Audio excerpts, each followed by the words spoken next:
time, 2 weeks in, we end up in the riot. Mm-hmm. From the first time we met up until today, me and this nigga, we are homies. We are like this, but we are very bad for each other, right? Because I'm the battery in his back and he's the battery in mine. Mm. And it's always been that way. So this nigga was like, yo, it's going down in the chow hall, because we can hear it. Like, niggas is yelling and shit. You can hear the trays. The trays were metal back then. You can hear them clanging off shit. He comes running back there. Yo, it's going down in the chow hall, bro. We got to get in there, right? And me and K-Wack, named Ivan. Me and Ivan, we sitting there like, yo, we trying to get in the mix, right? Mm-hmm. Ivan was like, yo, I ain't got shit on me. Hold up. And he go back in the kitchen, right? And he tell me, hold the door open. This nigga go back in the kitchen. He come out with a motherfucking Kool-Aid pitcher. It's metal. Yeah. He come out with that motherfucker full of fryer grease, nigga. And just started dashing essays. Yeah. And I seen that and I was like, oh shit, let me go get one.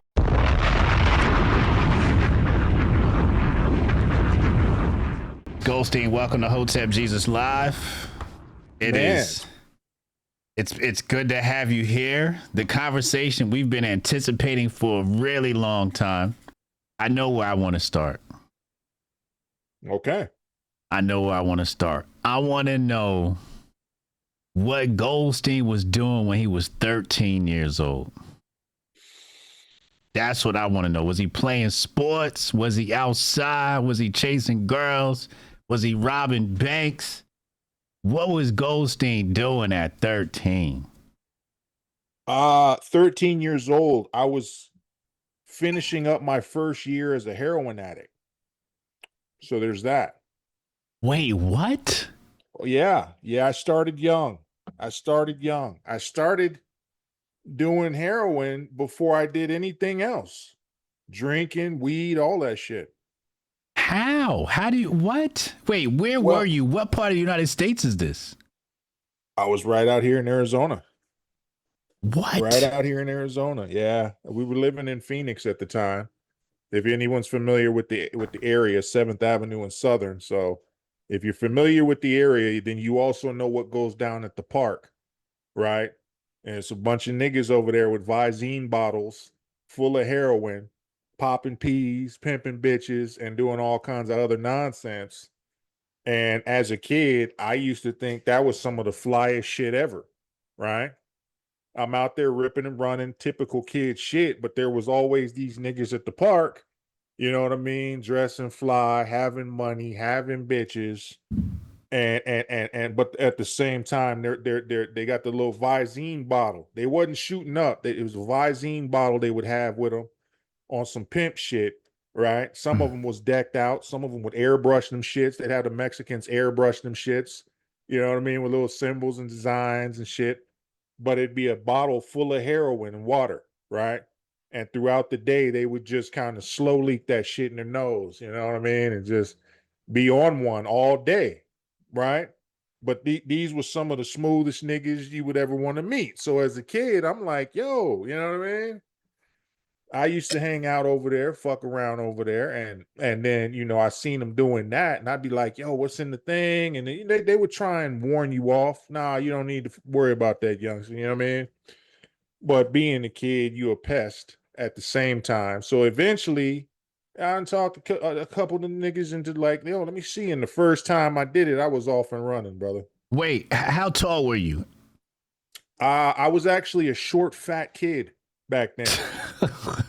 I didn't hit the growth spurt until I was 14. So I was probably about 5'6", a little chubby sumbitch, you know what I mean? And I could see the chubs coming back, by the way. You know what you chat, fat, go ahead, get it out your system. Fat, there you go. Damn, so when you say you were on one, what does that mean?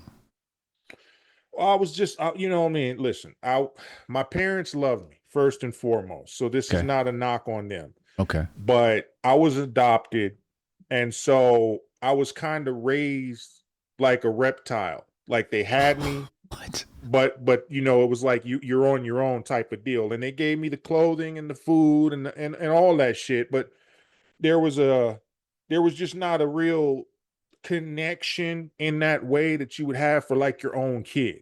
And so Wait a second. We got to back up a second. Wait. gotcha. You are adopted. Yes. From where?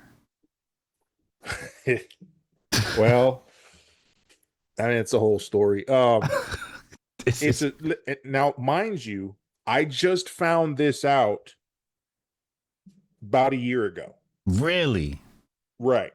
Wow. And so, and it was actually as a result of trying to get my birth certificate to make last year's Hotep Con.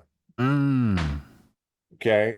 So I had done a significant amount of time and all those personal records were lost to me. And I didn't really give two shits, right? I had the social security number, I had the ID. I didn't care about the birth certificate and all that other shit, right? But you know, I was recently informed also that you need that shit to get a passport, you need the passport to fly, all that other nonsense, right? So I was like, well, let me get my birth certificate. So I called my sister and shit and was like, yo, you wouldn't happen to have the personal joints that I had prior to getting locked up. None of them had the shit. So I was like, okay, well, it's no big deal. We'll go to records, we'll figure it out. Well, come to find out the name that I had didn't exist in records, right? This was out of Cincinnati, Ohio. So the name that I had gone by my entire life, all the way up into adulthood and through an entire 21-year prison sentence, didn't exist as far as a birth certificate. Wow. So I'm like, that's kind of strange. So, but now I'm in contact with my birth mother, so it's not like we're estranged or anything. She's a good friend, you know. I call her and I'm like, maybe she can help me out, figure this shit out, right? So I call her and I'm like, yo, listen, trying to get a birth certificate. What's the hospital? What's the deal there? Do you happen to have anything that, you know what I mean? Because I had assumed my name was changed, right? From the name she gave me to the name the adopted family gave me, right? So I ended up with their last name. So I'm like, yo, do you have the original? And maybe we can track it from there. And she was like, well, I don't. And I was like, well, that's okay. We'll figure it out. And then that's when she was like, well, I got some shit to tell you. Right. And I'm like, okay. Now, again, I had found out I was adopted early. So that's not what I figured out. That's not what I found out. What I found out recently, a year ago, was that I was never actually adopted legally. Right. That she just kind of gave me over and was like, here you go. Right. And the mother that adopted me, she worked for the city of Cincinnati. So instead of going through all the legal proceedings, she just forged everything. Oh, wow. Right. She forged the birth certificate, the social, all of it. Right. She had the documents available to her. She was actually the secretary of the mayor of Cincinnati at that time. Wow. And you know who the mayor was? This is where it gets weird. Ooh. Jerry Springer. Oh yeah. Yeah. So yeah. You know, that's it. That was the whole thing. So it's like, okay, so I don't legally have a birth certificate anywhere, right? Now, what complicates things in why I'm not able to get it now is a whole other story. That's for another time. But so with all of that going on, you know, and like I said, I'm just coming into the realization of this. I also can't come into the realization of the why all of this happened the way it did. But she won't tell me. I know there's a why, but she won't tell me what the why is, why she had to give me up, all this other shit. She says she wants to do it in person. Okay. So that's kind of where my history ends with her. And there's still a big question mark there as to what the fuck happened and why all this even occurred in the first place. Eventually, I plan on flying her out some point this year and we can sit down and have that heart to heart and figure it out. But she just absolutely refuses to tell me over social media or over phone or anything like that. So she's just like adamant about, I need to tell you in person, which I Mm. can respect. It's her story to tell, you know? Right, right. But yeah, so there's a huge blank spot in my life right there that I What do still you have yet to remember figure out. though? Do you remember your birth mom and the transfer of parenthood or? No, this happened when I was months old. Oh, okay. Yeah. And then at some Yeah. point, your adopted parents told you were adopted. Yeah. They ended up telling me when things started kind of going bad and I started heading down the wrong road and criminal and all this other shit. That's when they were like, yo, here's the deal. Thinking maybe it would help kind of put things in perspective for me. Right, Um, and when they told me, I didn't give a fuck, right? Because by then I'm a full blown junkie, so I don't really give a shit about much, right. you know? And so they tell me, yo, you're adopted, but it filled in the blanks. So it was like, oh, this is kind of why there Y'all are, was the distance, right. So that made sense at that point, but I didn't have any ill will. Like I said, I can't speak bad of nobody really. They did the best they could, and they fucking I think they did a good enough job in instilling in me principles and values, Mm-hmm. All my criminal past and everything else was a result of the choices I made. Right. It had no real reflection on them. So shout out to them. So were you going to school, high school? Were you attending class? I went to school from first all the way through eighth grade. Okay. And I was a pretty good student. But Okay. the minute I hit high school, and had that leeway to just like kind of have an option as to whether I wanted to go or not, I opted out. Right. And that started with like just cutting class and shit like that. And then eventually I was just like, I don't want to go back to school.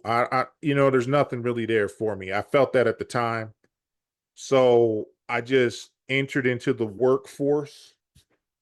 And by workforce, I mean burglary. Wait, what? Yeah. Wait a second. All right, hold on a second. There's a big gap in my head now. All right, so does the burglary happen before or after your first hit of the Visine? Well, I had done, small little shit, but I decided to just go full blown criminal after. So what were you doing before? Just petty theft, bullshit, fucking around. Like I said, I went to school and I did well, but that summer, right? I started fucking around with the dope at 12. I went through the 13 and eighth grade on dope, you know what I mean? Wow. And I was pretty successful at it. But then that summer, heading into high school, I turned 14 in July that summer. And then heading into high school that following year, I went for a couple weeks. And then I was like, this shit's just not for me. I would much rather out there chasing thrill, chasing dope, chasing bitches, right? And I couldn't do none of that in high school, or at least I felt that way. In hindsight, yeah, that was probably the best place to do it. But at the time, I was like, I can't fuck around here. I'm trying to be in the streets, and so that's what I opted to do. Okay, so this is crazy. You went through eighth grade high on dope? Yeah, yeah. And listen, that I didn't even sounds wait. worse. I didn't even know what dope was in eighth grade. Well, I'm from Arizona. It's everywhere. What? It's everywhere here. Everybody's on dope of some sort, especially in Tucson. But we were living in Phoenix and then we ended up moving to Tucson. So that probably didn't help. But motherfuckers start young out here. Really? Yeah. Like this is the gateway to every other, point in the country as far as like dope. So like it everything that's anywhere else in any state more than likely came through here. And when it does, it comes through here at a very cheap price. So So it's it's everywhere. plentiful. It's everywhere, Yeah. Okay. And Keep going. well, I was just gonna say, and heroin is kind of at the top of the list, especially back then. It was heroin and weed, because the Mexicans hadn't really got their hands into the meth yet. That was still a biker thing. The meth? Yeah. Yeah. Back in the day, the bikers were still the number one source for that. The Mexicans hadn't really got their hand in it. The Mexicans didn't get their hand in the dope, into the meth, until after all the shit to make the good meth was made illegal or harder to get, like the ephedrine and all that other shit. Mm-hmm. And that's when the Mexicans were like, well, we got the cheaper options. We can still get shit down here. And that's when they kind of cranked up their end of shit. Mm. But back then, it was still mostly just weed and heroin, cocaine. What did you have any friends? Yeah, yeah. And a lot of them didn't fuck around, but me and two others did. So a couple of your friends were messing around with the drugs, but some of the other ones weren't. Right. Okay. And we used to have to hide that shit at parties. So the three of us would go off and, go fuck around in the bathroom, shoot up over here, do this over there. While everyone else is like, we just smoke weed and drink. We don't do hard drugs. If they would have found out, and a couple of them suspected it, but if they would have found out, we would have been pariahs. You know what I mean? Damn. So it was one of them things, but I don't know. I preferred that over anything else. That was the one for me, Wow. Okay, so you head into high school now and you decide to become a full-time worker. Tell me about your work experience. I started out trying to work for somebody else. Like they would be like, "Yo, go hit this lick over here, come through here." It was a Mexican dude, Manny Verdugo, rest in peace. He ended up getting smoked, but he was kind of like the one who put me on in a lot of ways to like, here's these licks, and I would bring him the shit, and of course, he would bottom me out with the motherfucking dope or it's very meager cash, right? So it wasn't like, but I thought I was doing the most because at 14, 400-500 in your pocket every week is a lot of money. That's a lot of money, yeah. So how much is he taking? If you're taking 400 or 500, how much is he taking? Well, he was giving me 400 or 500 in dope. Oh. Right. So it wasn't actual currency. And even if he did, it would probably went back to him for the dope. So what were you robbing? I was burglarizing shit. Tough. Like what? Houses, businesses, you know what I mean? Shit like that. And it was on some full-blown fuck it shit. It was on some like, let's hit like 10 shits a day type shit. You know what I mean? And just go around Tucson. And back then, surveillance wasn't shit. Right. You know what I mean? So you could there was no Ring cameras, there was none of that. You didn't have to worry about none of that. And what ended up happening was I ended up getting tapped in with these niggas who knew where safe houses was from the Mexican nationals where they would drop their dope. Wait, hold on. Before we get to the Mexican nationals, this shit just went fucking HBO really fucking fast. When you say you were hitting 10 spots, you talking about like liquor stores and businesses like that? And like when you walk in these places, are you coming in with a knife, a gun? How are you robbing the place? Well, no, we weren't robbing them. It was just burglary. So the they're robbing closed. didn't come later. Yeah, it would be closed. You know what I mean? Homes would be empty, shit like that. And you see you bust in a window, break in, and rob like 10 different cribs and businesses at night. Right. How did you break in? Just smash and grab, nothing sophisticated. Break the window. But out here we got them big ass sliding door windows in the backyard. Yeah. You know what I mean? You throw a brick through that shit, you in there. Just hop through the window. Hop through that motherfucker. Go in there, grab every electronic, look for electronics, look for cash, look for guns. That was the get down. So was he casing the joints and telling you like which houses had shit? Right. He was. Okay. And most of them were on the south side where he lived, which worked out because I lived on the east side. So, and if I would have had my druthers, I would have definitely been shitting where I was eating because I was kind of lightweight doing that just on some fucking shit anyway.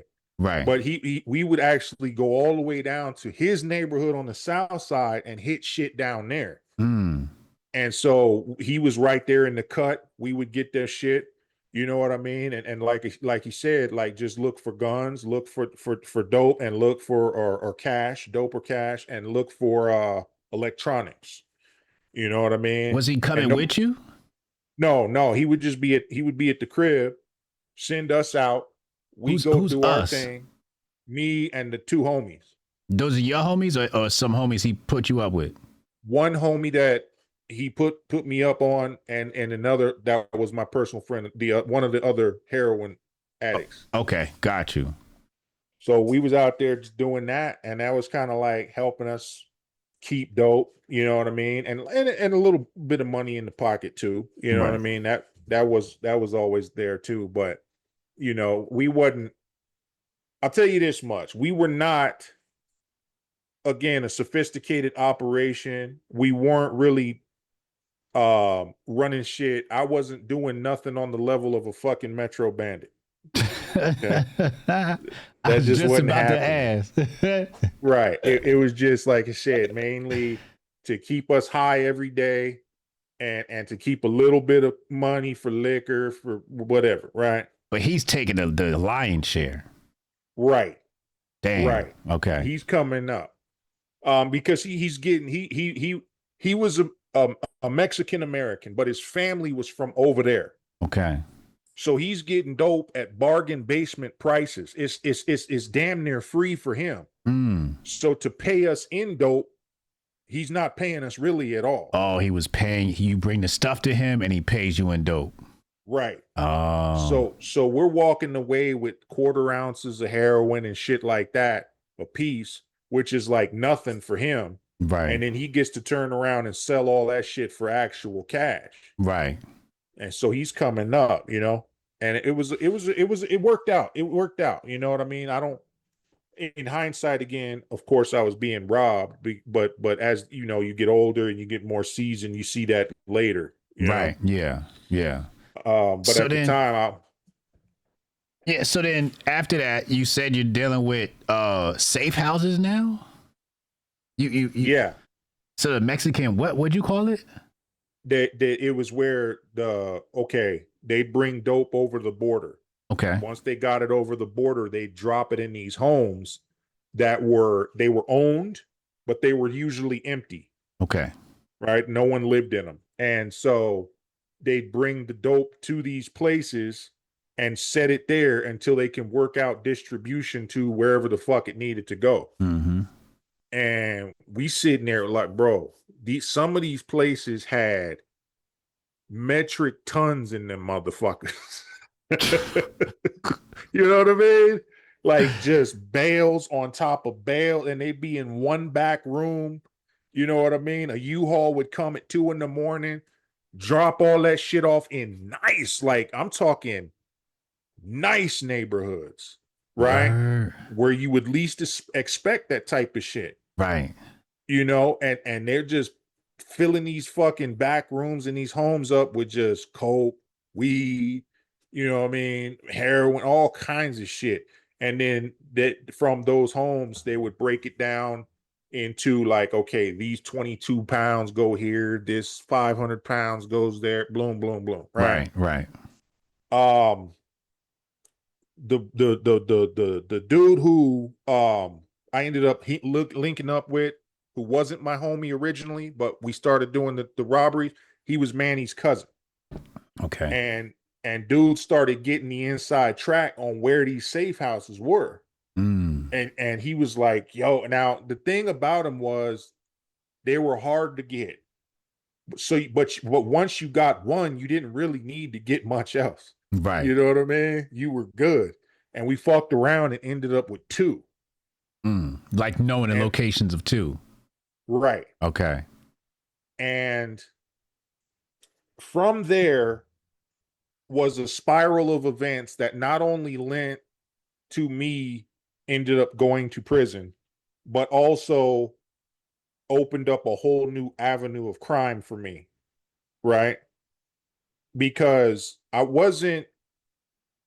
I wasn't necessarily in the business of doing high risk shit anymore after that. Right. Mm-hmm. I realized pretty quick that I just didn't have the constitution for it. I didn't have the patience. I didn't have the nerves. Right. It wasn't that I was scared. It was just that I started to develop a sense of just get rid of everything in the way, nigga. Don't like, there's really no planning here necessary. Just whatever's there, just get rid of it and get what you need and go. And so that mentality kind of started to weigh on me a bit. What do you Right. mean? I don't get it. Get rid of Like what? anybody who may have been there. Oh, Like these niggas wanted to be sneak thieves and like less Ocean's 11ish. Nah, nigga, just smoke everything in the bitch and let's go. Fuck all this. You know what I mean? And it was just like, so I was like, that's not a good way about going about doing things. So let me get out of this particular game. okay. Wait. All right. So let's back up now. So they want an Ocean's 11 a safe house. You want to go smash and grab, right? Right. And then what? Burn the house down or something? Like when you say just smoke everything out, what do you mean by that? Like if there's anybody in there, fuck them. Oh, okay. Got you. Damn. You know what Straight savage life. Okay. Right. All right. So So wait. and So what was the first safe house mission like? Walk me through the first safe house hit. okay, so the first one, the shit wasn't actually in the house. It was in a fucking trailer in the back of the house. Okay. Right. We break into the house. There's nothing in the bitch. So we thought it was a bust. Hmm. We go back in the backyard and there's not a trailer, but it looked like one of them big ass tour buses. What are them shits called? It's escaping me. RV? Yes, it was an RV in the back of that bitch. That's where all the dope was. Okay. So we ended up just breaking in. There was no resistance, nobody there. We were like, what's in this bitch? Right. We didn't want to go away empty handed. That's where all the dope was. Hmm. Right. And so we had strict instructions to not take everything. Okay. We had opportunity, but they were like, don't. Right. Hmm. Because losing that amount of shit is just going to start shit. Right. And it would have never really even came back to us. Mm-hmm. But the streets would have been fucked up. Right. So we had very strict instructions to not take everything. Take enough, right? Take, but don't be greedy. Right. Because these niggas expect losses anyway. So they don't care, right? Right. If they sitting over there and there's 50, 60 birds in the crib and 3 of them end up missing, 4 of them end up missing, it's like whatever, man. Right. So that's kind of what that was. So now in that particular place, there was 500 pounds of weed and there was 27 birds of coke, right? Mm-hmm. And it was that was small in comparison to how this shit goes. Mm-hmm. We went in there, we took a couple duffel bags of weed, we cut them shits open, just filled up a couple duffel bags. You know them baseball bat duffel bags? Yeah. Them big shits. We filled up them, grabbed a couple birds and dipped, right? Mm-hmm. I had no use for cocaine. So I was just like, here, I gave it to Manny. Just give me a good price. I don't even give a fuck what it is, right? Mm-hmm. Back then, the birds were going for about 13, 14 a piece. Damn. Right? I told him, give me 3. Mm. So I wasn't tripping. He was like, bet, right? Mm-hmm. The weed we kept, that was party time. Right. Right? Smoking that, giving it away, fuck around, shit like that, selling it, little shit here and there. Yeah. The second safe house we hit, which was the one was like, yeah, I can't do this no more. Right? Mm. Second safe house we hit, there was actually a couple people in that motherfucker. And that's when I came to the realization, nigga, just kill him, nigga. Fuck all this sneaky shit, right? Because my nerves are bad. I'm like, I'm not trying to get caught. I'm not trying to sneak around corners and call niggas and be like, okay, here, come over here. The plan was this: couple bitches, we was gonna sick on these niggas. We was gonna get these niggas over to a motherfucking hotel room with these bitches. Okay. Right? And then do what we had to do in there. Yeah. I'm sitting there thinking, bro, I'm not trying to sit here, do all this. These niggas come back on a motherfucking wild hair. You know what I mean? Catch us in this motherfucker. Yeah. Just get rid of them. You know what I mean? That's the so shit y'all I'm on. arguing about the plan now. Right. Okay. Serendipitously enough, they leave. We waited it out long enough to where they left on their own. Okay. So we just get in, grab what we grab, get out of there. Mm-hmm. Okay. Now, that was a lick because there was nothing but cocaine in that house. Damn. We didn't know exactly what we were grabbing. We were just grabbing big ass motherfucking briefcase size chunks taped up, throwing them in the back of a pickup. Boom, boom, boom. Left. Right. So what ends up happening is the dude that I go to drop it off, Manny, who I was going to go give all that shit to, again, cheap ass prices. I don't give a fuck. Let's just get rid of it. Let him deal with it. Right. Mm-hmm. And the homies were cool. They didn't give a fuck. Okay.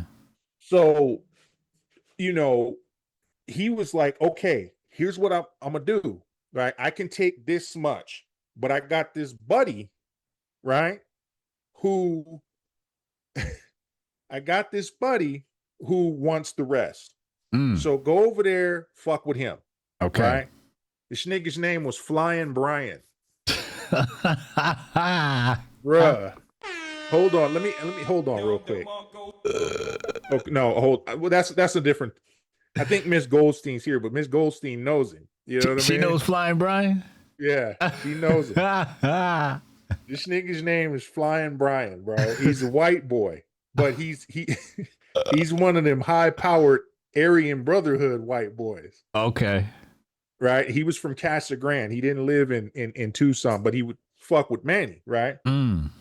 So Flying Brian wanted the rest, right? So we go over there. There's this neighborhood in Tucson called Curtis Davis. Mm-hmm. That's kind of the white man's ghetto. And that's where we met dude, right? We had him, Flying Brian. He was there. We had Dennis Canyon. I can say his name because he's dead now. Okay. Dennis Canyon was there, right? And anybody in Tucson, again, they know these names, bro. So it's like, okay, we get out there, and we meet these fools, and I don't know what they were expecting, right? But they end up getting two niggas and a Mexican pulling up on them with this dope. Right. And these are like I said, stomp down Aryan Brotherhood biker white boys, real deal white boys. You know what I mean? Mm-hmm. And I don't know what they were expecting, but when we pulled up, these niggas was like, what the fuck is this? You know what I mean? You could see it on their face. Like what? And I remember these niggas. Exactly. And I remember to this day, Brian had took homie in the back. Dennis, they went to the back. I could hear him clear as day.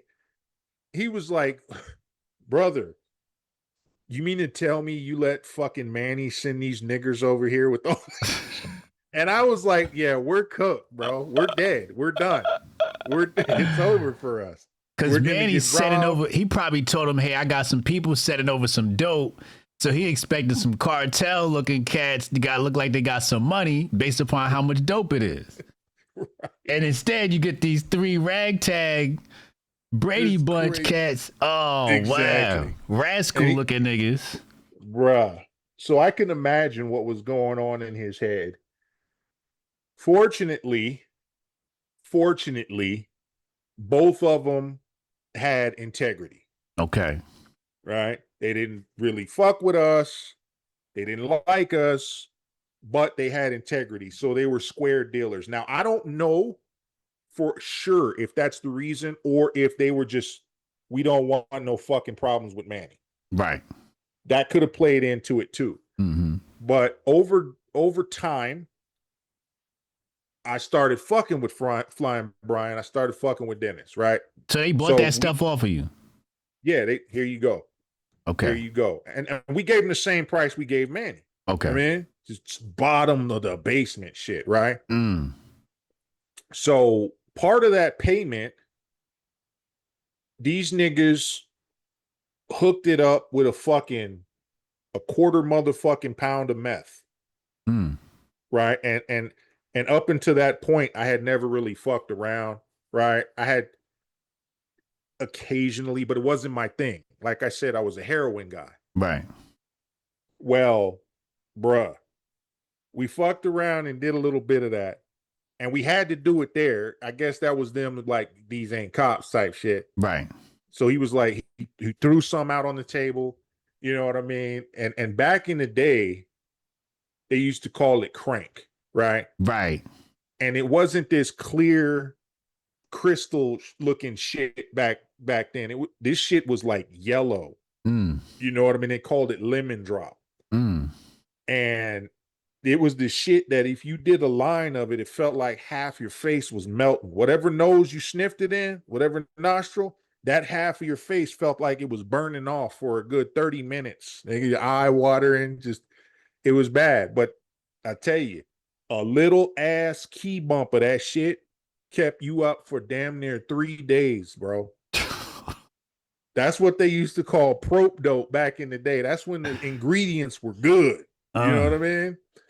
So, and these niggas they were pretty mainstream when it came to that shit with the meth. So he hooked it up with that, nigga. That shit damn near became my number 2. Mm. That's how good that shit was. But as a result, I already wasn't wrapped too tight, staying up for 3-4 days at a time. That shit is not good for anybody, especially somebody like me. And I became, from that particular instance, the next iteration of who the fuck I was. Right. So that kind of. So wait, I'm a little confused, right? Because we got this, we stopped by Manny's, then we stopped by Flying Brian. How did we get to the meth? They gave us the meth as part of the payment. As part of the payment. But before you had to leave, they said you had to take a bump. Right. Well, it wasn't like you gotta do. It was like, hey, you guys fuck around. Yeah, a little bit. You know what I mean? It was like, hey, try this out. Try this out. Okay, so it's a courtesy thing. Right. He was like, all right, I'm gonna give you this, but try it out just so you know. You know what I mean? We don't fuck around. That was his big thing. Fine, bro. We don't fuck around over here, bro. Mm. You know what I mean? Mm-hmm. So he was like, this is so you know this, right? Mm. And if you know people who want to fuck around, let's send them our way, all that other shit, right? But he was like, I was like, nah, I'm good, right? I was telling him I'm already lit, man. I'm not trying to fuck up my heroin. You know what I mean? Mm-hmm. He was like, bro, just do it, bro. Just, you know what I mean? And after a while, you could tell, okay, he means do the shit. Right. Right. So I was like, all right. Did the shit, off and running after that on that, bro. It was pretty bad. It was pretty bad, right? So now that's your transition to the next phase? Yeah. Because after that, me and Brian became like this. We got real close, right? And it was fucking around with him. Wait, why did y'all get close? Just, hanging out over here, going over here. We'd start running into each other. He was fucking around with Manny. I had met some fools down in Curtis Davis trying to move some of that meth and shit anyway. And he was always down there. I ended up fucking with his sister. Not like that, but like cool friends. Yeah. And that's kind of how we got close. Because he would always be like, you ain't fucking my sister now, are you? No, man, it's not like that. It was a joke, you know what I mean? But he already knew what time it was. But where I guess what kind of melted the ice between us was the fact that I listened to the same music he did, right? I Okay. listened to rock, and he listened to the same shit. We Mm. had met up with each other one time, not on purpose, but met each other at a Pantera concert in Chandler. Mm. And he was like, "Yo, I know this dude," and I guess I was the token nigga. I don't know, but he's showing me to the friends, like, "I know this dude, man. This dude's crazy. Yeah, he's cool, whatever." Yeah. So over time, we got close. Well, Brian was a psychopath, right? This nigga was a psychopath. He came up with an idea, and just the idea alone sold me, right? And this is again how I ended up catching my time. Mm-hmm. He was like, "You know what we're gonna do, brother? This is what we're gonna do." He was high, like just. I'm sitting there at the crib with them, and they're talking. He's including me in the conversation. Like, "This is what we're gonna do, brother. We're gonna go out to San Diego. I know this guy out there. He cooks dope, and we're gonna beat the fuck out of this guy, brother. And we're gonna kidnap him, and we're gonna bring him to Arizona, and we're gonna put him in a fucking trailer out there in Ahwatukee. I've already got it set up, and he's gonna cook dope for us for free until we're done with him. And then we'll just let him go back home." And I was like, "I'm with it. Let's go." I'm with it. Let's go. Fuck it, right? So that's what we end up doing. Right? What the fuck?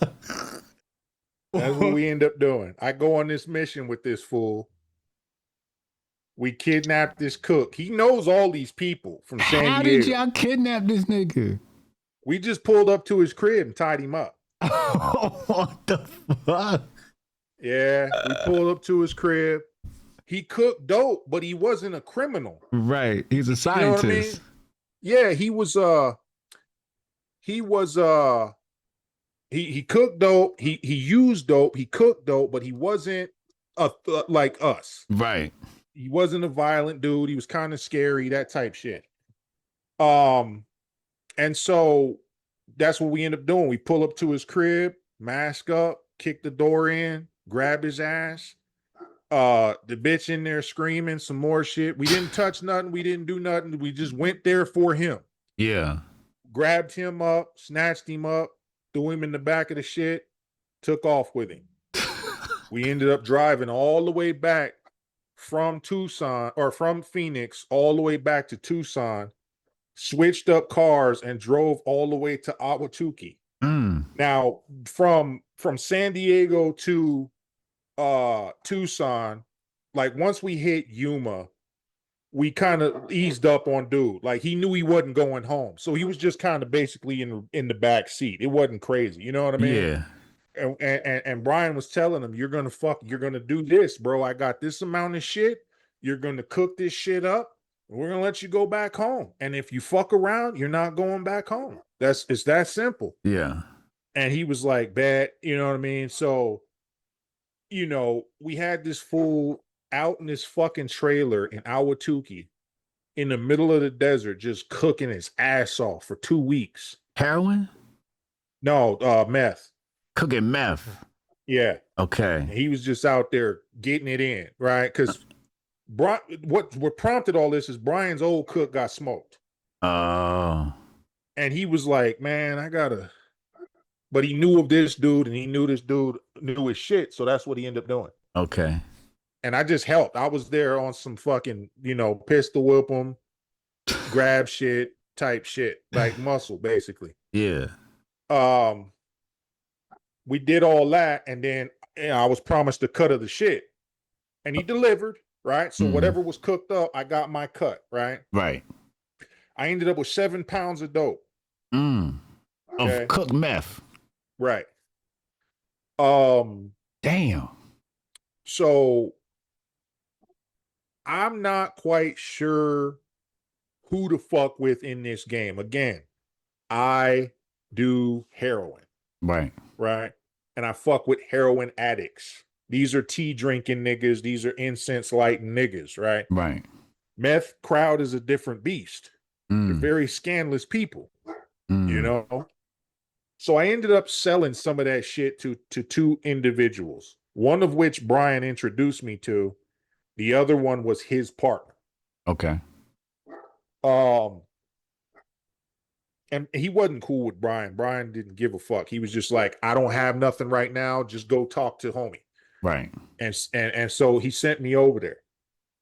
I ended up selling these two niggas a pound, right? Mm-hmm. But they were both on the hook for that shit. And I told them, so like, if you burn me, you owe me his shit. Right? Because they came together. Okay. And I had seen them split up money and pool their little shit. So I'm like, listen, I'm not like, if you burn me, I'm not just settling for half. You owe me his half if he burns me. If he burns me, he's burning you in essence. Right. And they were cool with that. They were like, all right, well, we're not gonna burn you, man. Kind of collegey, but like they were kind of roughneck motherfuckers, but more so collegey type, right? Yeah. Gym bro looking motherfuckers, right? Right. They end up burning. They end up burning me. And it just so happens that they do it in one of the most disrespectful ways that you could possibly do it. Because I push up on these niggas and I'm patient with these niggas for fucking damn near a month. You know, and they feed me excuses at first. There's this club called Deviate where I caught these niggas. Because this nigga used to drive a bright orange motherfucking truck, right? It was lifted and the whole kit. And you know, they had money. Mm-hmm. And I seen that truck driving down Speedway and was like, okay, we're going to pull up on this nigga in this club and ask for this money. See what he say. I wasn't even on no bullshit. Right. Right? I'm just like, he's right here, may as well type shit. Right. I get in there and this nigga won the front in front of bitches like I'm some type of sucker. I told you I'd pay you when I pay you, man. You keep pressing me, I'm not giving you shit. Bet. I'm not trying to press the issue no more or nothing. Yeah. He flashed on me. I pulled up on him. I'm just like, yo, what's up? And I heard him, wow, here comes this motherfucker. And I'm already like, oh, what? Yeah. And I'm like, so now I'm like, yo, you got that? And that's when he flashed on me. He was like, I told you I'd get you, man. If you keep pressing me, I'm not going to give you shit, basically. That's what he says. Right. And his partner's right there laughing. There's bitches right there laughing like I'm some type of sucker. Right. So I'm like, bet, okay. Say less. Right? We didn't say less back then. Right. Say no more. Yeah. Whatever. Yeah. I leave. I go across the street. There's a Bookman's parking lot across the street from this club.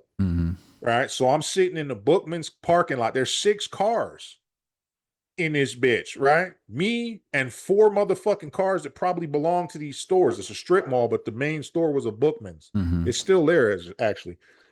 But I'm sitting across the street and I'm watching for this nigga to leave that club. And I'm watching the car. You know, and everybody likes to kind of mingle. I'm getting impatient. And the more impatient I get, the more angry I'm getting. So he finally get in his shit. He pull off with his boy. He got them bitches with him. I follow this nigga all the way to the foothills where he lived. Finally get to this nigga's crib. Right? And it's just me and one other homie. Right? We get to this nigga's crib. They go inside. I'm looking in the windows, trying to see who I can see in this bitch. And it's just him, his homie, and these 3 bitches. I'm like, okay, maybe there's guns. Maybe there's a lot of things. Right. Right? If these niggas move crazy, just kill everything. That was the shit I was on. Like, just fuck it. Fuck that money, nigga. But we finna go in here, and the purpose here is to rob these niggas. It's not to do any of that other shit. Yeah. But if they move crazy, just and the homie was like, bet, right? So we get in there, we kick the door in, bang, the back door. The bitch, the house is big enough to where I don't even think they heard that. because one of the bitches come around the corner from what was the living room, and she got a bottle of Mad Dog in her hand. She laughing, looking back, talking to somebody. I don't know what she heard, but she seen us, and she was like, "Oh shit!" And she fucking goes back to where she was coming, and we were like, "Fuck!" Right? So we run in there after the bitch, and then everybody's just chilling. Like I said, I don't even think they heard us kick that door open, but we had them, right? The guns was out. We had the drop on them, so it was like, okay, now.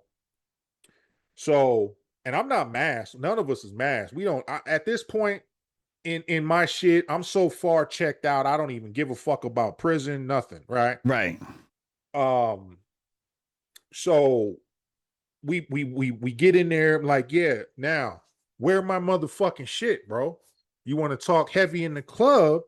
Where's my shit? Right. You don't get no more chances. Where's my shit? I got you, bro. I got you. This, that, and the third. Y'all strapped up? Yeah. Okay. Yeah. I had just a 12 gauge, and the homie had just a handgun. You pulled up with a shotgun? Yeah. Yeah. And you know what I mean? So it's just like, fuck it. Cause like I said, it was just a 12 gauge, just something like. Yeah. So I pull up with this. The homie's in there, and he was like, all right. Now, dude ends up going to the back, grabbing cash, giving me what I was owed. Okay. I felt some type of way though. Right. Because it was like, you tried to play me, bro. You tried to. Yeah. So I was like, I go back out to the motherfucking to the truck. You know those little like New York Yankee baseball bats, the little shits? Yeah. I had one of them in the motherfucking in the back seat. Grab that motherfucker, right? Take the shit back in. And I was just gonna break knees, you know what I mean? Fingers and shit. Yeah.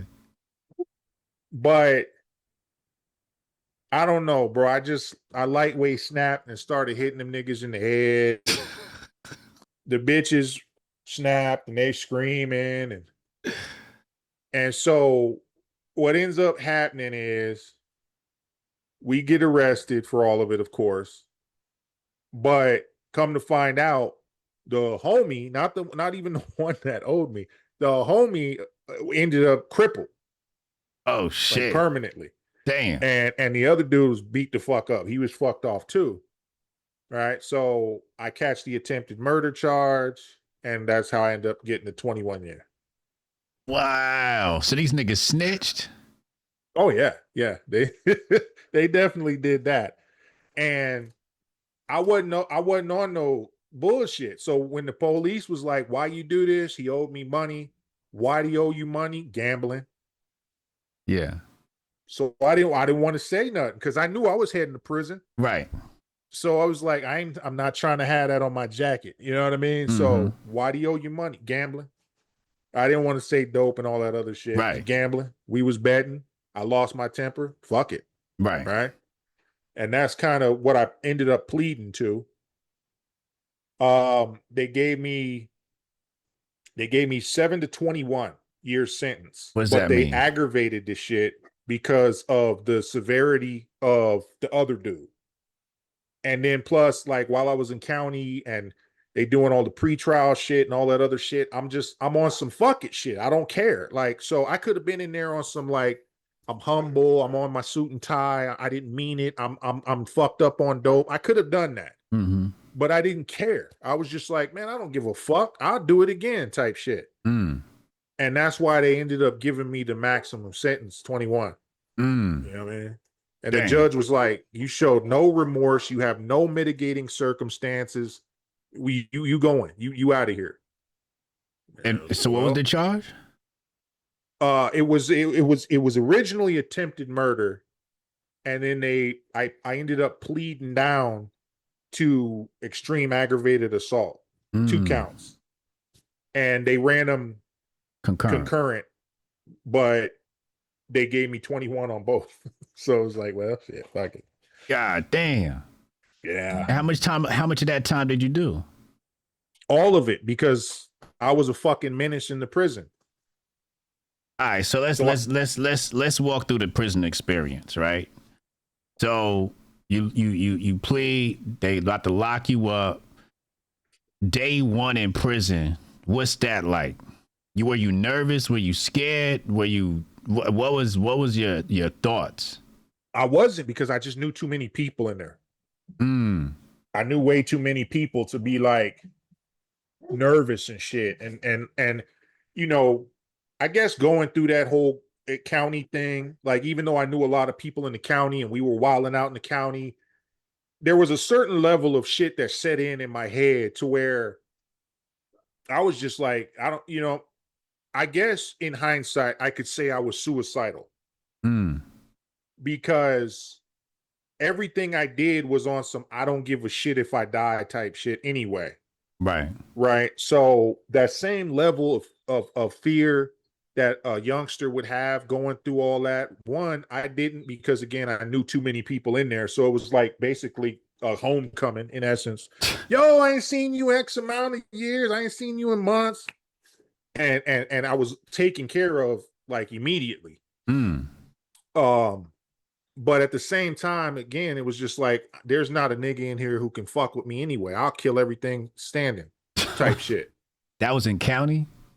County and eventually prison. Well, when you said you was fucking around in county, what does fucking around mean? Just, being one of them knucklehead niggas, like, oh, this dude's a snitch. Somebody need to go in on him. This dude got fucked up paperwork. This dude, we need somebody to roll his ass up out of here. And they assemble a little team, a squad of youngsters, and I was always like, let's do it. I was always let's volunteer in this shit, just wilding out. I was always in the funk, always into shit, always into trouble. You know what I mean? Yeah. So, okay, so then you enter the prison now. Yeah.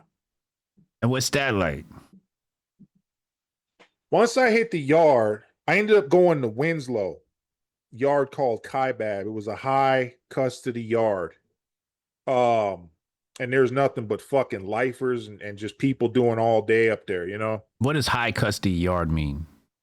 It's like significantly controlled movement. Like there's a gun tower on the yard. You're escorted to and from the chow hall. Your wreck is in a fucking, like, basically a cage for 2 hours a day.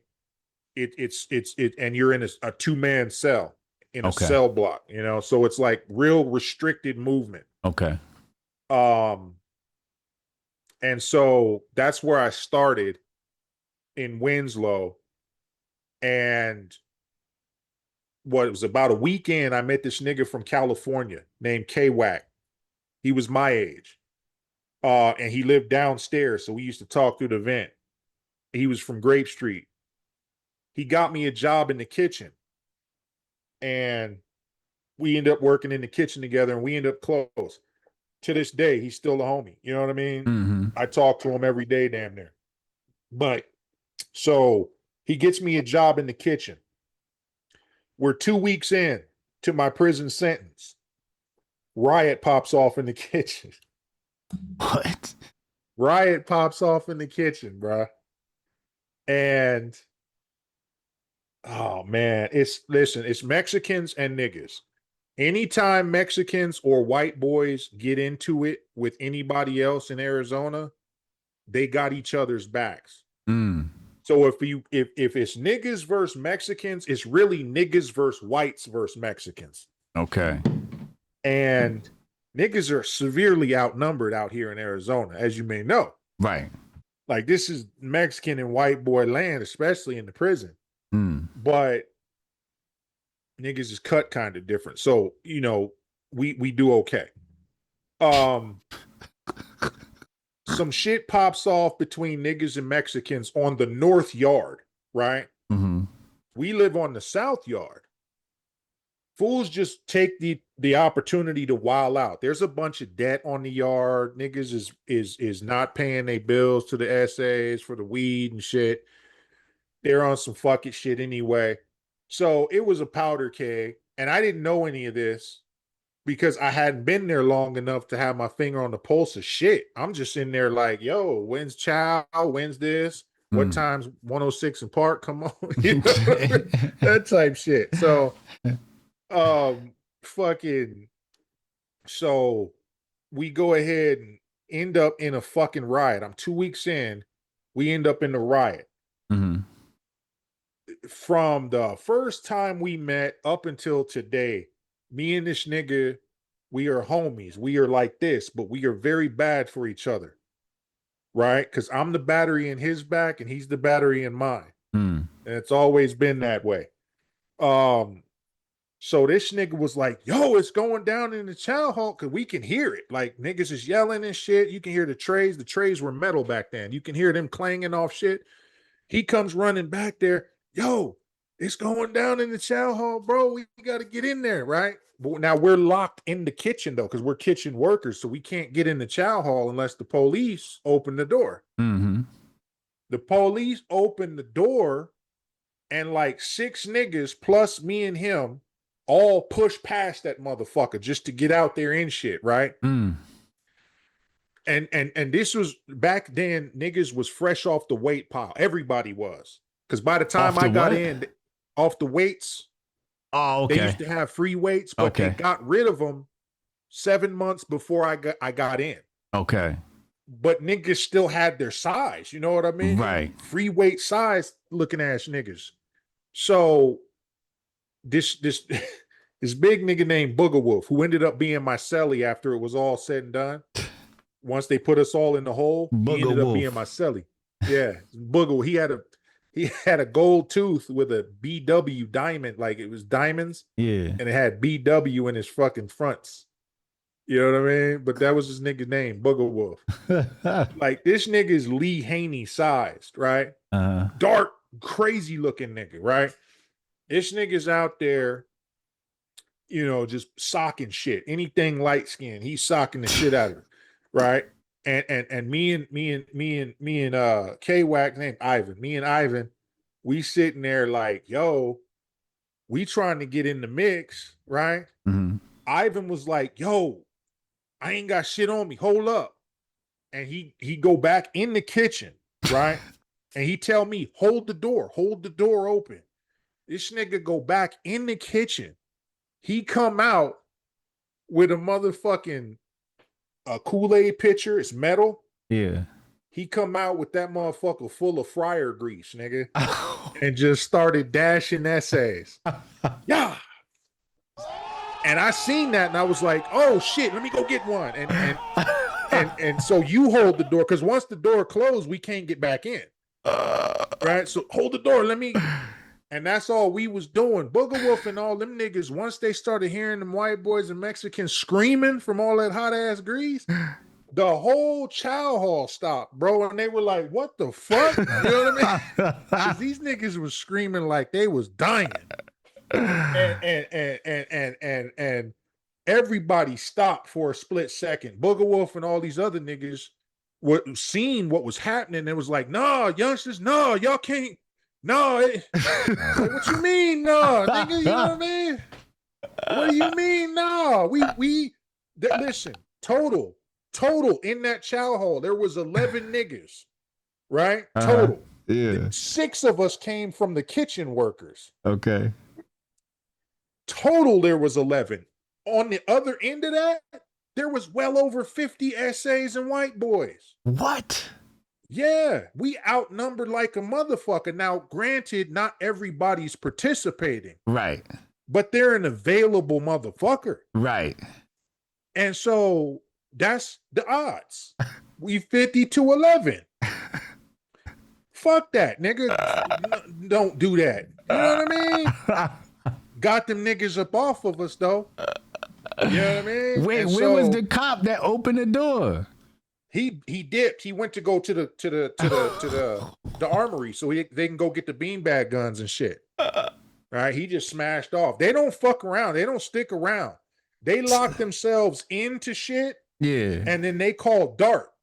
You know what I mean? The response team. Oh, okay. And he was on dark though, so he had to go run to the armory, go get the beanbag guns and all that other shit, the But when mace he and opened shit. the door, he knew he was letting y'all into the fight. No, we pushed past him. He was opening the Uh, door to go, and he was oh, to supposed to go lock it. do. Oh, okay. Right, but when we seen him open that door, we just nigga and pushed past him and got in the mix. And he Oh, took off. He didn't decide to sit. I'm gonna sit here and fight these niggas for this door. right, You know what I mean? He just went to go do what he was supposed to do. right. And so we ended up keeping that door open for that. But then once that grease started hitting niggas, it kind of took the momentum out of shit. Yeah. Motherfuckers was in there slipping because there's grease all over the floor, and it was a whole fucked up mess after that. But as a result of that bullshit, like we sitting there, I guess some fools had got out of the chow hall and told niggas that was on the yard on the rec field Yeah. what was happening. Yeah. And these niggas climbed the rec field gate. Now the rec field there's nothing but knives and shit buried out there. Right. Right. These niggas climbed that rec field gate, and this motherfucking Mexican who knew who I was and shit, I guess he had heard what me and K-Wack was doing. This fool came out the gate, ran up on me when the police had already started cuffing us up and getting us up out of there, because they were going to cuff us up, zip tie us, and put us on the basketball court until we can get either medical attention or whatever the fuck. Right. This fool runs up on me after the police cuffed me and hit me in the back with a motherfucking Gensu, nigga. It was made out of rebar with a point on it. You know what I mean? Bang, right in my back. And fucking nigga took all the fight up out of me. I was just, ooh. I dropped. The police sprayed him, maced him. The other police came, grabbed me. Nigga, bro. I got the scar. One of these days, I'll show y'all at Hotep Con, but I got multiple scars because of that shit, like because prison period. But that one right there is significant. This motherfucker missed my spine by that much, bro. Damn. Missed it by that much. And as I'm sitting in the hole recuperating from this shit, because they used to come every day, sometimes, well, initially it was 2-3 times a day, give me a bunch of gauze. And I used to have to take the shit out, put the clean gauze in. And they said I had to make sure that was the case. Otherwise it wouldn't heal right. And I'd have like a hole and complications and shit. Yeah. But they told me that motherfucker, the rebar was actually touching my spinal cord. Damn. Like in the x-rays, like it was up against it, but it was just to the side. And that shit went about that far into my back. It didn't puncture nothing vital, but it went through all the muscle wall, everything, and was sitting damn near up on the spine, like touching it in the x-ray. Right. And as I'm sitting there. So it was still inside. Huh? It was still inside? Yeah. Wow. Yeah, he just ran up, hit me with it, and then the police was like, we can't move it because right. So they waited for medical. And then I got it took out and shit. They had to air vac me to TMC. And so I got the shit took out. I'm treating the shit. And like I said, Booger Wolf was my cellie. Once I came from the hospital, Booger Wolf was my cellie. And he was like, you ain't right for all that. We laughing about the shit, but he was like, y'all fucked the whole game up with that grease and shit. Right. And laughing about the shit. Yeah. I guess apparently the essays was like, these niggas is on site, so wherever they go, whenever they land, it's on site. Fuck it. But then that shit kind of got like, nah, and it just kind of went away. I don't think anyone really even spoke up on my behalf. It was just I was in the hole for so long, healing from the injury, that it just kind of went away. And I ended up coming back out to that yard, but I had ended up dropping in custody and all that other shit, right? So I ended up going to a lesser custody yard from there. But like I said, we had heard that it was on site for all of us, like for me and Ivan, Mm-hmm. that the essays was green lighting the nigga, and it was like whatever, you know what I mean? Mm-hmm. But Booger Wolf in that stint where he was my cellie said something that resonates with me to this day, right? Because you get in there and you start talking about your case and you start talking about this. You ain't got shit else to do in the hole but talk and play dominoes, you know? Right. He hears my case and all this other shit, and we in there playing dominoes, and this fool was like, you know what, youngster? Because he was OG. You know what, youngster? And I was like, what's up? He was like, bruh, your ass almost caught karma for crippling that other motherfucker. And it hit me, and I was like, yo, you right. That was a sign. Like, that shit was on my spine, bro. And I was like, you right, man.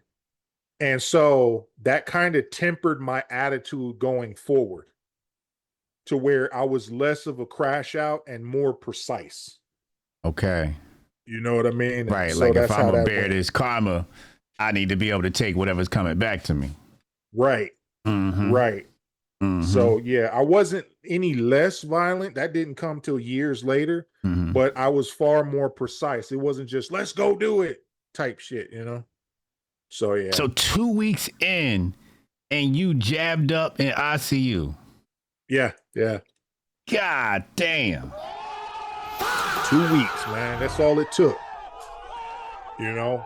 And like I said, it didn't necessarily take any real wind out of my sails because we still in there, you know, wild and young. You know, you young. How old were I you? remember I was 18. Damn. I turned 18 in the county.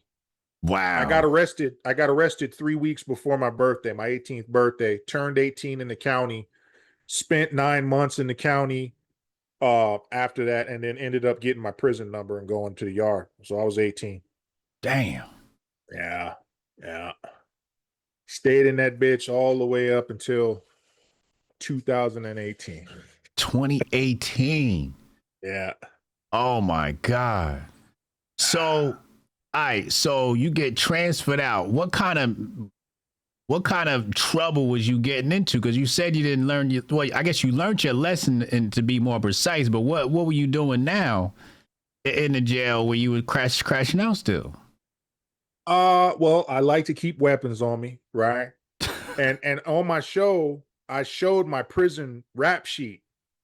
I pulled it off the website and I had put it up on the show, and fools was like, God damn, nigga. But it's got my rap sheet from 96 all the way up until I got my last motherfucking disciplinary, which was in 2016. And then the last 2 years of my sentence, I was just chill. I was mellow. I didn't give a fuck no more. But Right. so I stayed out of trouble. But yeah, it showed my whole shit. And then in there, you just see possession, manufacture a weapon, possession, manufacture a weapon, possession, manufacture a weapon, assault, disobeying direct orders, disobeying staff, just all the way up the ladder, bro. It's just how much of that was necessary, and how much of those were optional? If I'm gonna be honest, none of it was necessary. Really? None of it was necessary. It was all recreation. Yeah, yeah. You know, at the time, sometimes you feel it is. Niggas need knives on them when niggas ain't no good or ain't up to no good. That's one thing I did learn in prison. Yes, there can be the occasional instance whereby which some shit happens that's out of your control and you might need to poke a nigga. Right. Sure. But that's so rare that it doesn't register. The niggas who need knives and shit in there are niggas who are either up to no good or are just no good people. Okay. And so my necessity for that, all the little shit that I did, assaults and shit, none of it was necessary if I would have just stayed out of business that wasn't mine and just did my time. And I could have got through all 21 years of that funk free, you know, because it's not like Oz in there. You know what I mean? I was just about to ask you, how close is it to TV the prison, is it like TV or not? Nah, it can be. But again, that's if you ain't doing what you supposed to be doing by way of trying to go home. Right. Right. So if you into dope, if you into funk, if you a gang member, if you a prison gang member, if this is the life you choose while you there, you got a tough road to hoe. Mm. But if you decide to stay out of that bullshit, you're good. You're good. So that all is the an way option. around. Huh? That is an option to not join a gang. For sure. For sure. For sure. You know? And nobody fucks with them. Nah. Like, okay, here's the drawback. Okay. Because there is a drawback. If you ain't in the mix, chances are you can be perceived as a lame, right? And somewhat of a mark or a target for people who are. Okay. There's not much predatory shit that goes on anymore. Mm. That shit kind of ended in the late 90s. Okay. But it's still a perception of, oh, this nigga's he's soft, right? Right. You ain't in no gang, you ain't in no funk, you ain't loud, you ain't boisterous, you're not walking around all machismoed out. So people will just assume the quiet guy is soft, just like real life, though, like Right. anything. Right. And so niggas will test you, they'll talk slick, nothing violent initially, like, let's go whoop this nigga or steal this nigga shit. Nothing like that.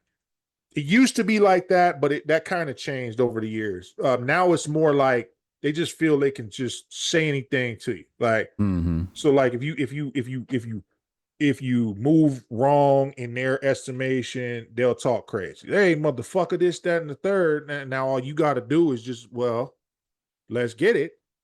And then they understand, okay, this nigga's not a pushover. Right. Right. And niggas catch fades all day. So, but that's not really, I don't consider just a one-on-one like that. I don't consider that prison violence or anything. That's shit that niggas was doing on the street. You know what I mean? Yeah. That's just like nigga shit. Yeah. So like if a nigga say something you don't like and you like, well then let's go to this bathroom. That's not really, that's just man shit. That's nigga shit. You know? Yeah. That's regular shit. Yeah. Right. Yeah. So I don't know. I guess like if you want to avoid being a man, well, you're gonna have a lot of problems. Like if you don't want to go do the fight and shit, then yeah, you're gonna have a lot of problems. Like motherfuckers gonna be, that's when they start taking your shit. That's when they start punking you, and you could end up as somebody's woman at that point. Right. So it just really depends on what you're willing to deal with, right? I don't know. So as long as you ready to throw hands, you be all right. Yeah, you good. You good. Okay. You good. Because even if the nigga you fight don't respect you, other niggas will. So they're not going to allow for no bullshit. They're gonna be like, just leave that nigga alone, man, or you got to deal with us. You know what I mean? Type shit. Yeah. And so, but yeah, man, if you ain't the key to a successful prison career, I don't give a fuck how much time you do, stay out of dope, stay out of gangs, and stay humble. Don't be no punk.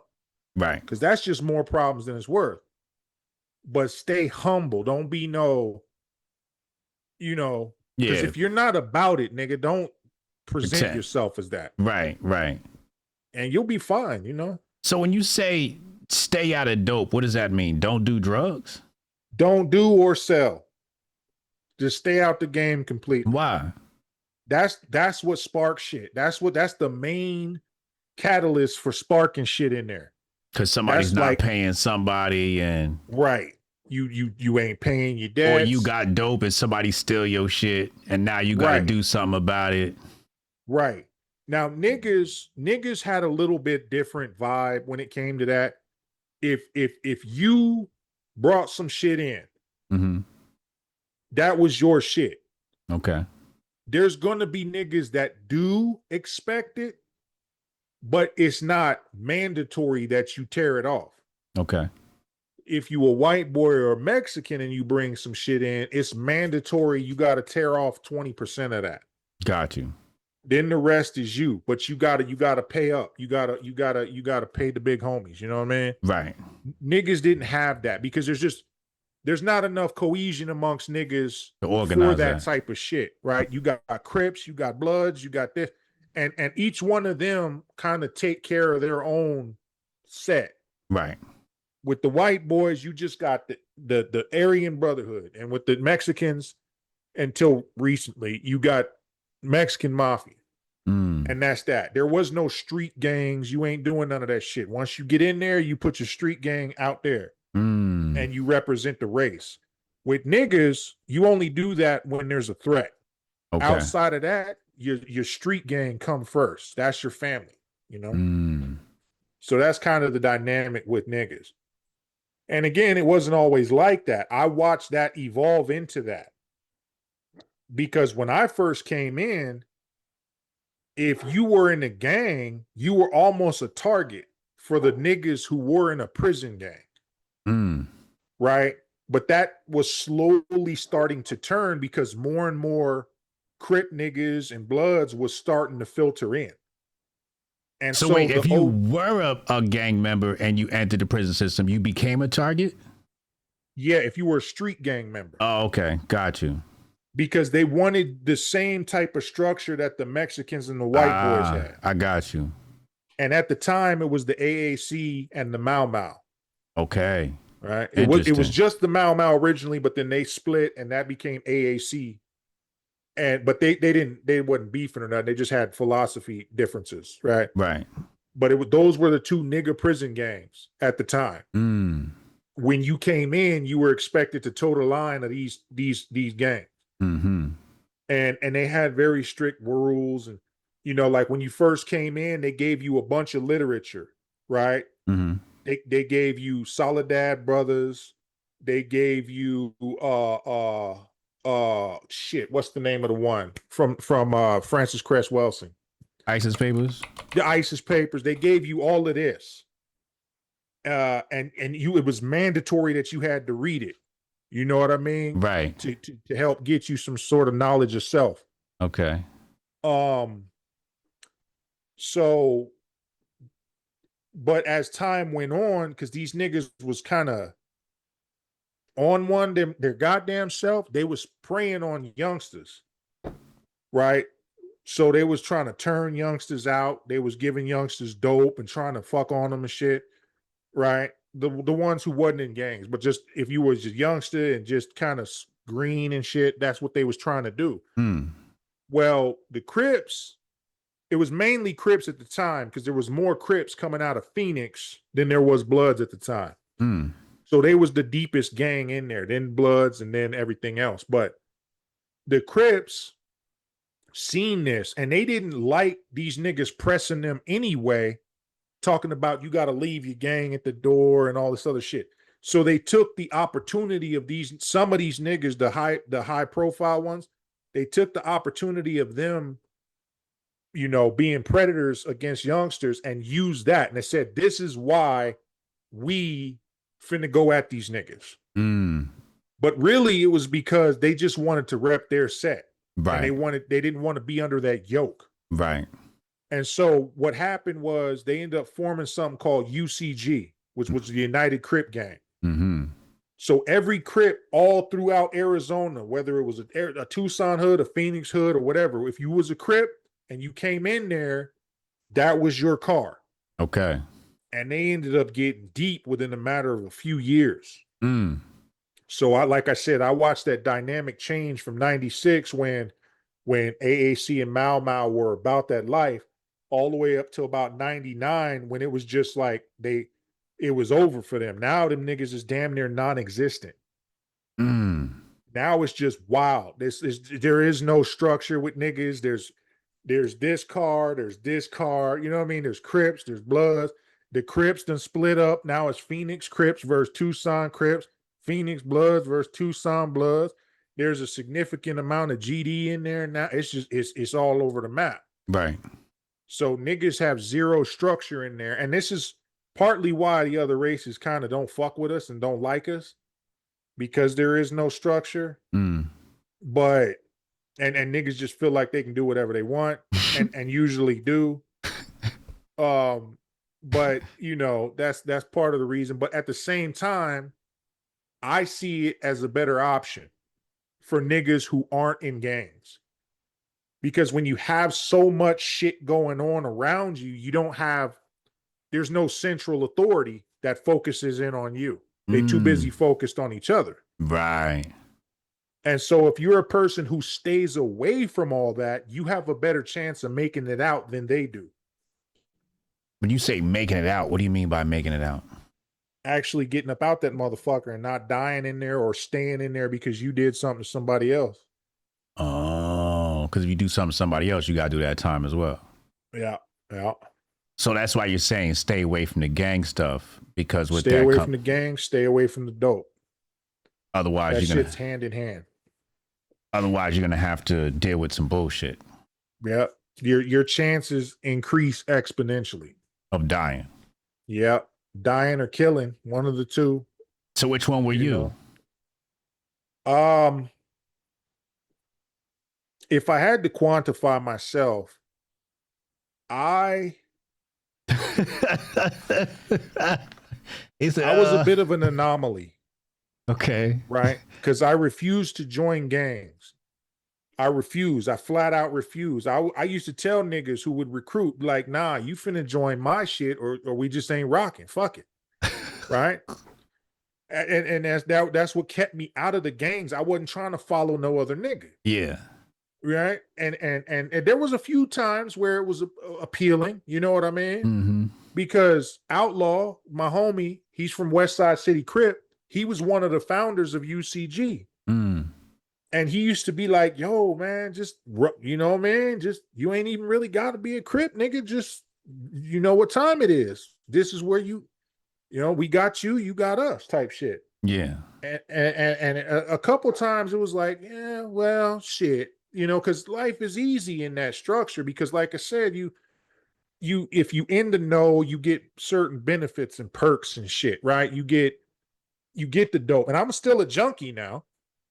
I'm still a junkie, so that ain't changed. But you get the dope. You get the access to the dope early. You get you know, access to certain shit, cell phones and shit, right?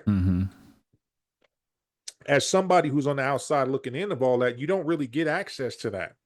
Right? You can, but then you have to start to insinuate yourself into the politics and the bullshit, and then that's when, right, you know, you subject yourself to dumb shit. But so that part of it was alluring, but I was on some do it myself shit.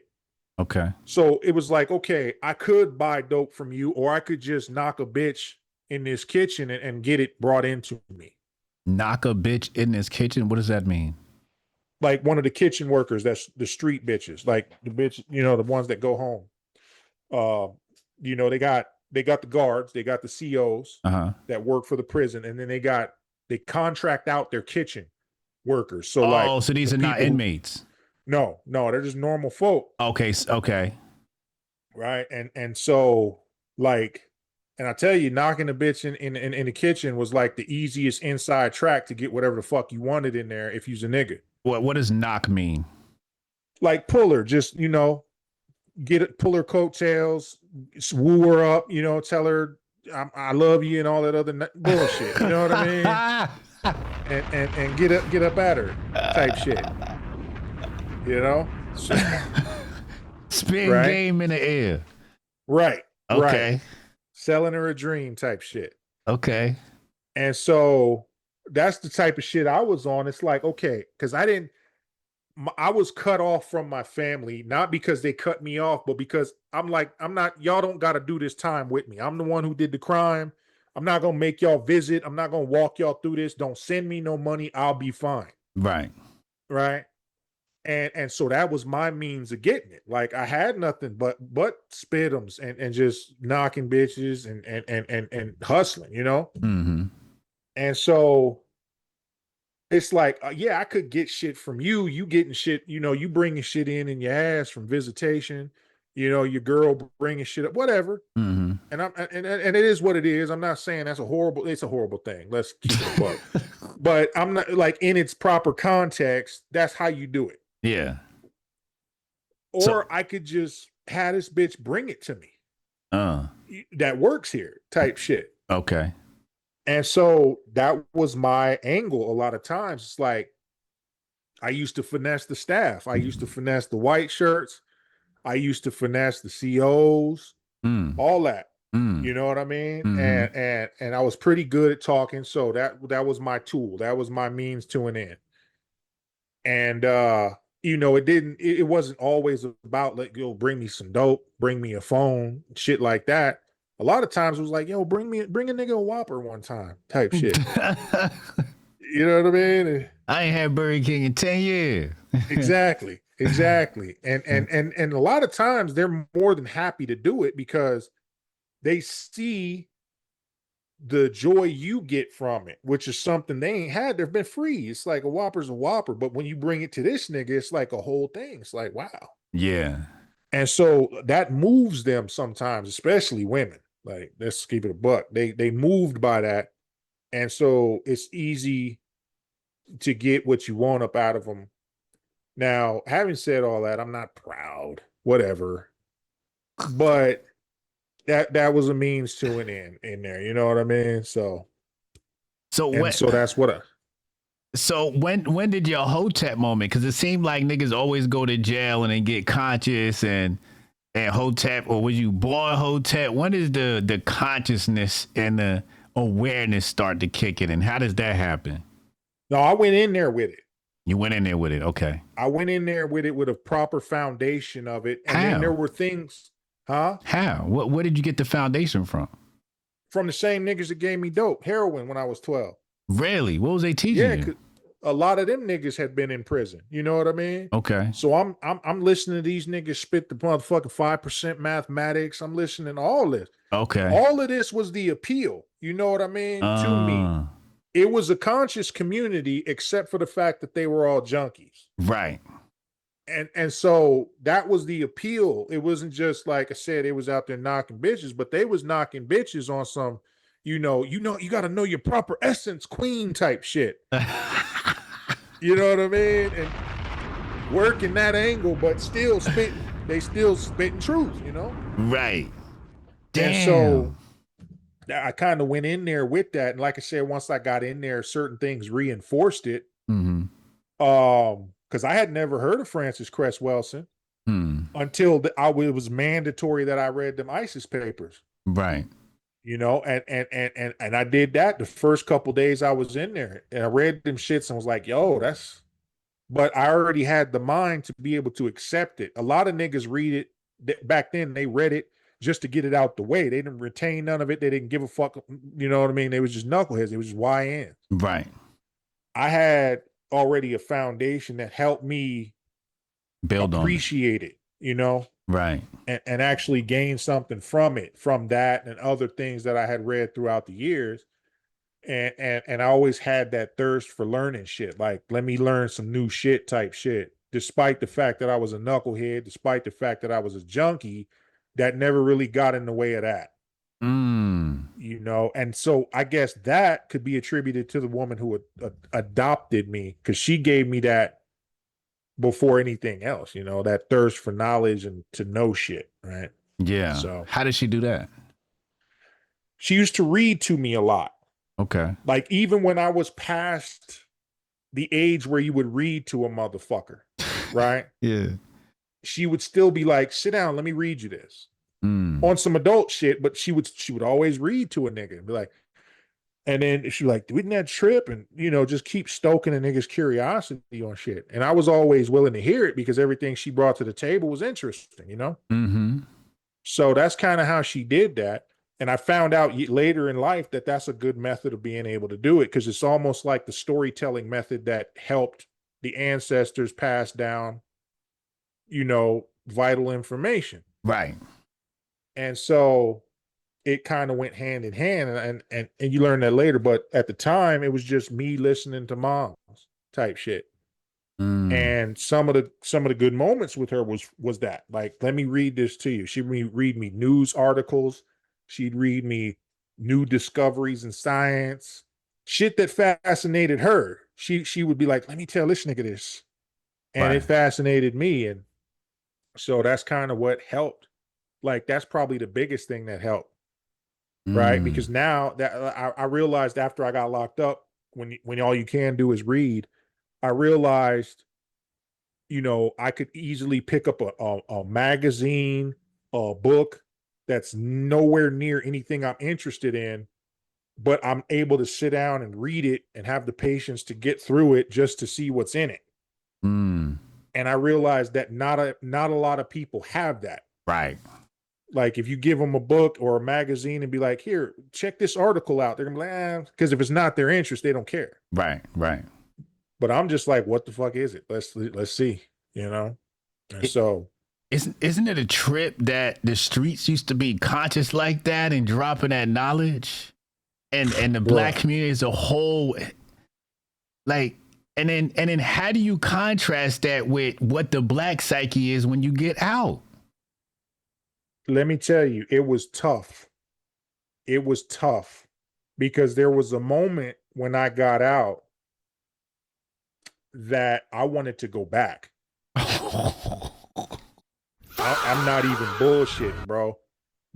My first day out was a whole ass experience because everything happened that wasn't supposed to kind of happen. Mm-hmm. And it kind of just like, it in hindsight, again, it put things in perspective for me. But in the moment, I was like, bro, fuck this. I'll just go back type shit. And the only thing that kept me from doing that was Mrs. Goldstein. Mm. Now, we weren't dating at the time. We weren't fucking around at the time, but there was an opportunity there Mm. where I was like, nah, because I want to see what she's talking about. Right. But for a minute in my head, I was like, man, fuck all this, bruh. Because it was too much, What was too right? much? Okay, so let me take you through this. Early that morning, I get out, right? They take Mm. me in to the it's called CIP, Central Inmate Processing, right? Mm-hmm. They take me there, they give me everything I'm supposed to have on the way out the door. My Arizona state ID, the little check that they cut you. What was it? It wasn't a check, it was a card.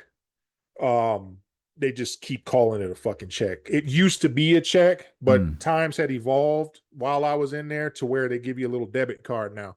Mm. But they give you that. They give you either the clothes that your people sent in for you to walk out in, or the prison blues, right? Mm. Um, because while you're in there, the inmates inside wear orange. When I Okay. first came down, this is how long I was in that bitch. When I first came down, everybody was wearing blue. You Mm. had the cambray shirt, the blue jean looking pants with the fucking big ass clam digger pockets, all that bullshit. Mm. As time went on, they flipped that to orange clothing. So it was like khaki shirt, like a smock, like a Mm. doctor smock, khaki pants, but it was orange with the big black ADC on it. Mm-hmm. They took all the prison blues that people used to wear and they used those as release clothing. So Okay. that way they could just slowly kind of leak them out the system and not waste any money by just throwing them away. Right. Um, so I got my prison blues that morning. I got my little debit card. I signed my little last shits, and I'm sitting there waiting for the transport to take me, and it was supposed to take me from where I got out in Safford to Tucson. What ended up happening was the idiots who was doing transport, they misread the transport docket and they dropped everybody off in Phoenix, including me. And I'm like, bruh, you know what I mean? So now, mind you, we leave there around 10 in the morning, 10, 11, somewhere in between there. Mm-hmm. Takes a couple hours for us to get from Safford to Phoenix. Mm-hmm. So we get there around noon, 1, somewhere in there. Now I've got parole, bro. I ended up with a few years of parole as a result of all this. Damn. I got a report to parole by the time parole closes at 5 o'clock. In Or at Tucson. least, right. Or at least that's what I'm thinking. Right. So I'm sitting there. I go buy my bus ticket. It's not even 1, but it's close to 1. So I'm thinking, okay, Phoenix to Tucson, it's a couple hours. I'm good. Nigga, the bus don't show up to take me until 3:15. Mm. So I'm like, fuck. But prior to that knowledge, prior to me realizing shit, or at least thinking, fuck, I'm going to violate parole my first fucking day out, Mm-hmm. right? Because I don't have a cell phone. I don't trust nobody. I don't even know how to use a cell phone, right? So I'm sitting in this motherfucking Greyhound bus stop in Phoenix, and just sitting there within the first 5 minutes. Now, this is in November. In the first 5 minutes, there's this faggot ass punk walking around in a G string and a Santa hat, nigga. I'm not used to none of this because the world was different in 95. You know what I mean?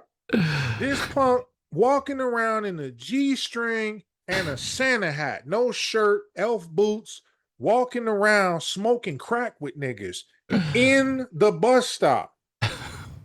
Like it's just legal, nigga. Like, and It's December. It was in November. It was close to December. Okay. I got out 2 days before Thanksgiving. Okay. I got out that Tuesday morning. This nigga walking around, Santa hat, the green little curled up boots, and a G-string and nothing else. And like I said, he walking around smoking crack he had the crack. You trying to get high, and they getting high over here, and they shooting dice in the back over here. And I'm like, yo, these are all my vices: dope, gambling, wildlife. But by then, I had already been sober. Okay. Right? I had already been sober for 6 years at that point. So I had already gave all that up. Okay. None of this is a temptation to me, but I'm looking at it all as ain't no motherfucking way I'm gonna be successful in this life, bro. Right. If this is what the world is now, right. Niggas got their faces and phones. Niggas ain't talking. You know what I mean? You go up and approach people you think might be somebody you can actually, hey, can I use your phone? I'm about ready to violate parole. They looking at you like you finna murder them. You know what I mean? So I asked one motherfucker, and they shook. Oh my, you know what I mean? So I didn't ask nobody else. I'm like, man, fuck that, right? And so this is the shit. I'm sitting in the fucking Phoenix metro area Greyhound station, and it's wild. And I'm sitting there just taking it in, like I'm finna violate parole. This is the world. Mm-hmm. Fuck it, though. I'm gonna give it a shot. Fuck it, right? Mm-hmm. I finally get on the bus. I get to Tucson. I get the bright idea. I'm like, yo, okay, this is how I'm gonna do this. I get off the Greyhound bus in Tucson. About 2 blocks down the way, there's a police station. I go to that police station and I just walk up in that bitch. Like they have to buzz you in and shit. But I walk in that bitch and they're like, can we help you with something? And I'm like, listen, I just got out of prison this morning. Okay. The parole office is closed. Right.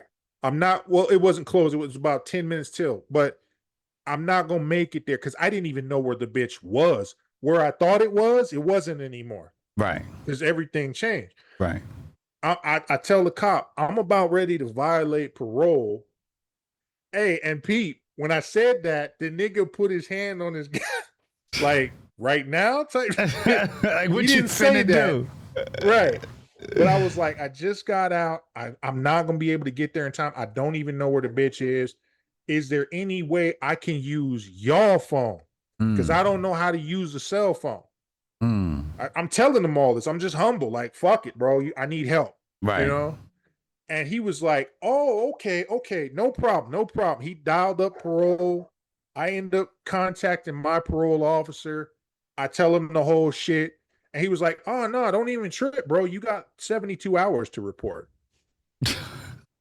I'm like, how come ain't nobody tell me this?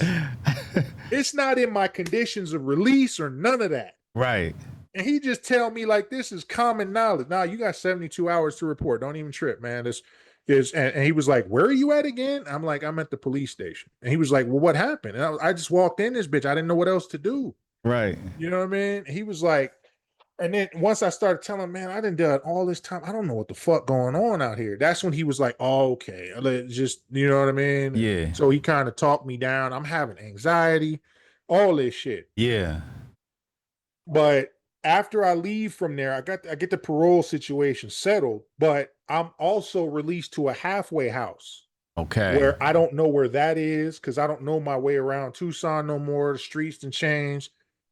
And once I get to where I'm supposed to check in for that halfway house, it's closed. Damn. So now it's 6 p.m. It's November. It's cold. I don't know what. I ain't got no jacket. I'm just in a blue t-shirt, nigga. And I ain't got no phone. I don't know how to use a phone. I got money for a phone though. You know what I mean? Because I still got the debit card and I had a nice little chunk on that. So I'm like, maybe I can get a motherfucking hotel room, but then I don't know how to do that no more. I'm just lost. So what I end up doing is I end up going to a motherfucking well, first I sat across the street, and this is when I contemplated going back. I sat across the street from that police station. It's called the Ronstadt Center. It's like where the city bus terminal. It's one of the main ones downstairs or downtown.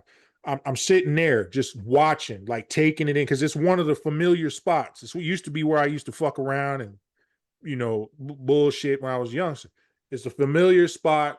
I sit there for a minute to ground myself, and as I'm sitting there grounding myself, I'm like, I'm just gonna go back. You know what I mean? I'm just going, but because it was too much. And I knew that, and that was comfortable. And I was like, fuck it. And I was just sitting there thinking, bro, I'm just gonna go back, man. Fuck this. This is stupid. I don't want to be a part of this shit. Right. I sit there for a little while longer and I jump on the bus 4. Bus 4 takes me all the way down to end of Speedway. And I know that Walmart was still there. So I jump off at that Walmart way across fucking town, but I jump off at that Walmart on Speedway and Cole, and I go in there, and that's when I buy a phone. Okay. All right, little cricket shit, right? And I'm asking people like, what's the best shit here? Right? Like, cause you know what I mean? I ain't got no plan, but I need some shit, right? Right. The little Walmart worker was like, just get this. He give me a little cricket. I still got that motherfucker too in the drawer, but he gives me that bitch.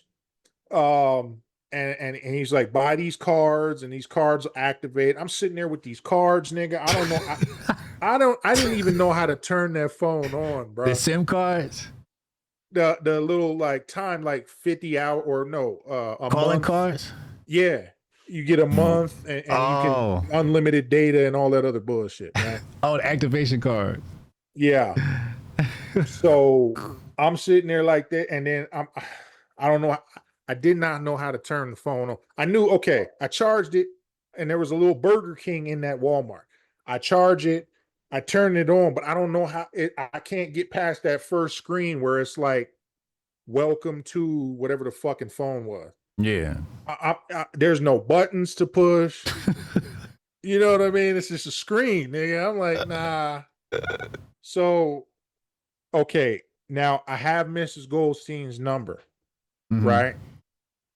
She was the first person I thought to reach out to about all this, right? But I leave from that Circle K just like lost, that Walmart, and I walk across down a little ways to a Circle K, and there's this bitch in there who's on a phone, the cashier. She's on her phone. Little pink-haired bitch, right? In hindsight, the bitch probably hated Trump. But it's a little pink-haired bitch. She in there on her phone. And so I go in there just to get something to drink. And I'm looking at this bitch and I'm like, fuck it. I put the phone on the counter, bro, and I was like, yo, can you turn this shit on for me? You know what I mean? And she looking at you like, what, nigga? I'm like, yeah, I don't listen. I told her I just got out. And she looks at me and she's like, oh, okay, yeah, I see the pants, right? Because those pants are infamous. They got big square pockets like this deep on the front, just sewed on. Anybody who knows. Yeah. And she was like, oh, okay, I see the pants. She was like, how much time did you do? I was like, 21 years. And she was like, fuck, right? So she gets the phone, 10 seconds, nigga, here. I'm like, no, wait, how you do this? I need to know. And she was like, oh, you don't have to do this no more. It's just on now. And I'm like, nah, what? What do you mean it's just on? I didn't, anyway. And then she told me how to put the cards in and the numbers and all that other shit, right? Yeah. So now I'm good to go. You know what I mean? I ended up buying her dinner like weeks later. Like, thank you for helping me out and shit. Me and a friend took her. It wasn't nothing. It was just high buy type shit, right? Yeah. But yeah. So I get on the phone and I'm talking to Mrs. Goldstein and just hearing her voice, because I already kind of had a thing for her, but she didn't know that. But just hearing her voice was like, nah, bro, you just stay out. You're good. You're good. Everything's gonna be okay, right? And so that night, I ended up talking to her for like a couple hours, just walking up and down downtown Tucson. And so I pull an old trick, because once it got too cold out there, I was like, I got to get inside somewhere, right? And so I pull an old trick, which if you've ever been homeless in Tucson, you know that the Denny's, and probably Denny's everywhere, I'm sure is the same. If you buy a cup of coffee for $1.25, you get free refills. And that's enough to help you stay in there for the rest of the night. Right. And so you just keep refilling, drinking coffee. And the whole time I'm sitting there after because I let her go, I'm sitting in that bitch for the rest of the night, drinking coffee, playing Candy Crush on that goddamn phone, all the way up until the sun came back up and I was able to get back on the bus and get to that halfway house. And then from there, everything just kind of lightened up. You know what I mean? Nigga so that was the first game when you came out was Candy Crush. Yeah. He was like, oh, this shit is fire. Hey, and here's the thing. Candy Crush is addictive too. every November, I play that shit until February, and then I stop playing it. Just like that. It's kind of like tradition. Okay. You know, I'll start playing it again in November around the same time, and I'll play it till February when I stop playing it. And I do that. I've done that every year, man. And it's just small tradition type shit to keep me grounded. You know? Yeah. But yeah. Damn. So how did you view black people? Like, how much different were black people compared to when you went in? You know, because for me, it was a mind fuck, and I didn't even go in. I don't think people, well, like we do, and people like us do, but I don't think people understand how much a nigga means it when a motherfucker says niggas is cooked. I don't think people really understand. I think they just think it's a euphemism or something that's just, no, I'm not exaggerating. Niggas is cooked. Ain't no coming back, right? It's going to take an act of God or act of the devil, one of the two, but ain't no coming back from how bad off niggas is versus how we used to be. Why you say that? It's okay. Let me say this. It's not a uniquely nigga phenomenon. Right. It's just I'm viewing it through the lens of niggas. Right. But to be perfectly blunt, people are far too self-absorbed to be worth a fuck nowadays on a large scale. You will always find those who are not, But even within just the framework of what would be considered mainstream or normie thought, there's way too many levels of self-absorption that's going to keep us away from any real promised land when it comes to the realm of thought. And that's just how the fuck that is. And it's even looked at in a lot of ways as being benign, as being something you're supposed to do. Right? You hear it way too often. Just worry about yourself. Don't worry about what the next motherfuckers do. Worry about yourself. And to a degree, yeah, you're supposed to. But not to the degree that motherfuckers try and sell you on nowadays. Not to the degree where you're not supposed to be able to pull some niggas' coattails in public that you don't know and be like, hey, young brother, let me holler at you. You know what I mean? You ever consider this? You ever consider that? Niggas don't do that no more. The best you get out of another nigga meeting another nigga in the Walmart is one of these. All right now. And that's it. There used to be a time where we used to sit down and talk to niggas. Like if a nigga was in the front of the of us in a line, we would chat it up until we both got out that line together. And it was like, all right, nice meeting you. People don't do that at all, no matter the race. But again, through the lens of just looking at us, I think it's probably more imperative that we get a handle on that shit, considering everything that's stacked against us, considering the elements within our community and how far off the rails they've gotten. Because I'll never say the black community is fucked up.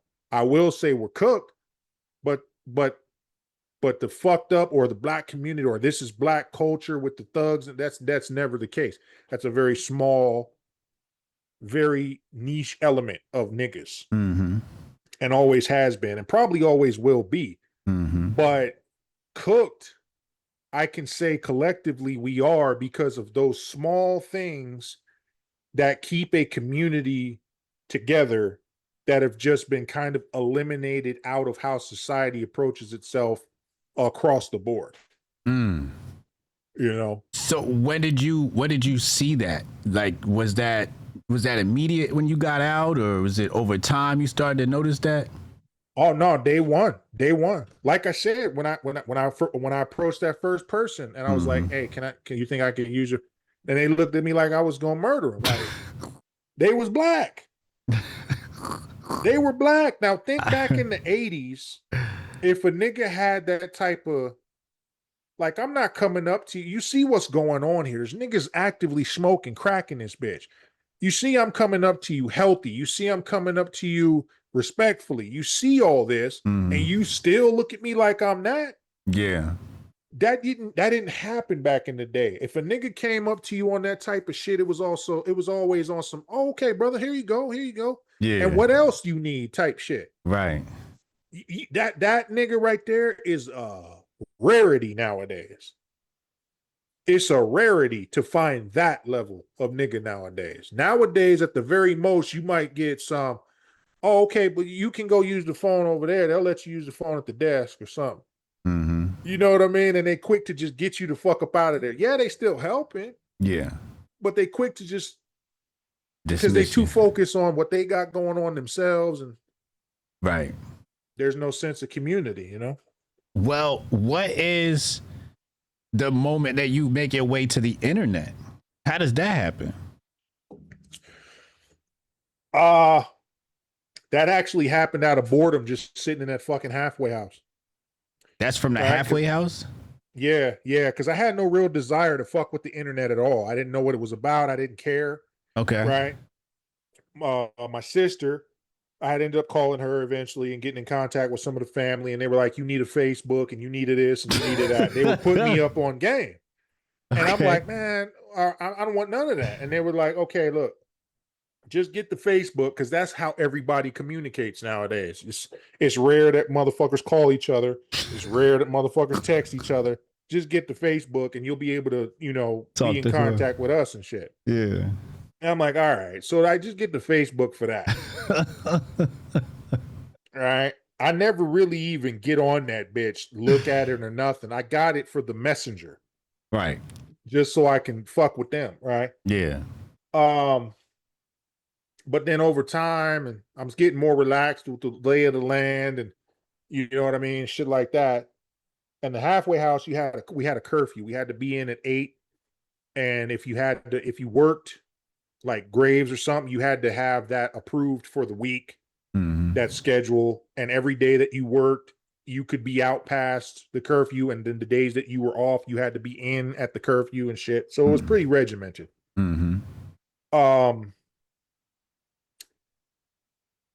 So sitting in that bitch past, and I'm you know, at the time I'm still in my 30s, late 30s, but 30s nonetheless. Um,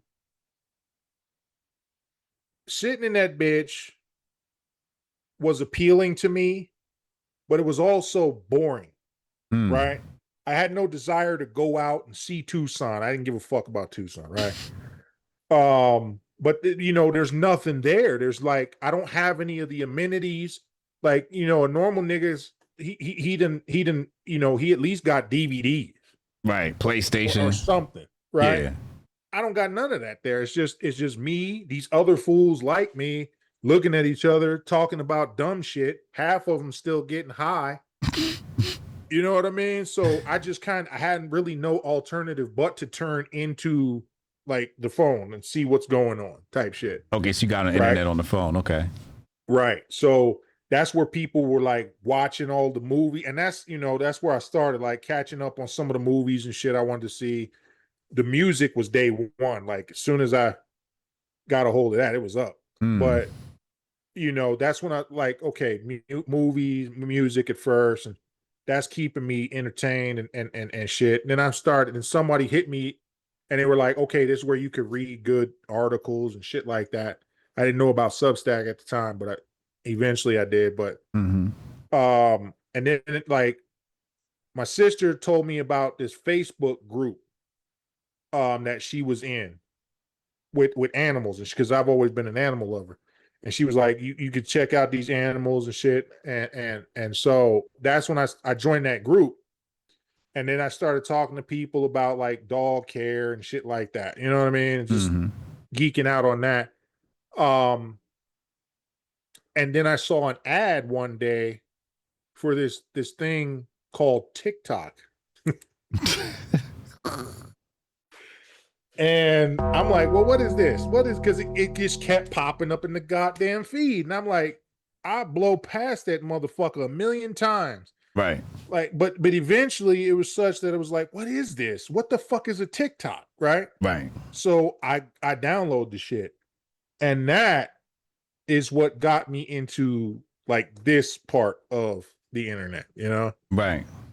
Because I started an account and I was just there to watch shit. And then I was like, this is a bunch of goofy niggas just dancing and lip syncing. Right. It had just turned from Musically to TikTok. Right. Okay. So the advertisement push was tough as far as like, ooh, look, TikTok, right? And it wasn't nothing like it is now.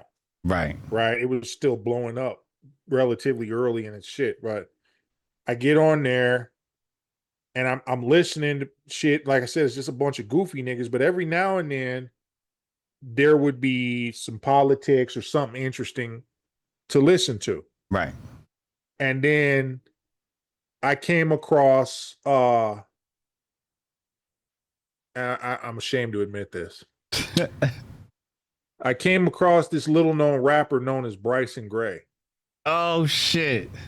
Yeah. And I liked the shit he was saying. Okay. You know, as far as the conservative shit. Yeah. And then he was the gateway, because you know how the algorithm works. Yeah. He becomes the gateway to Candace.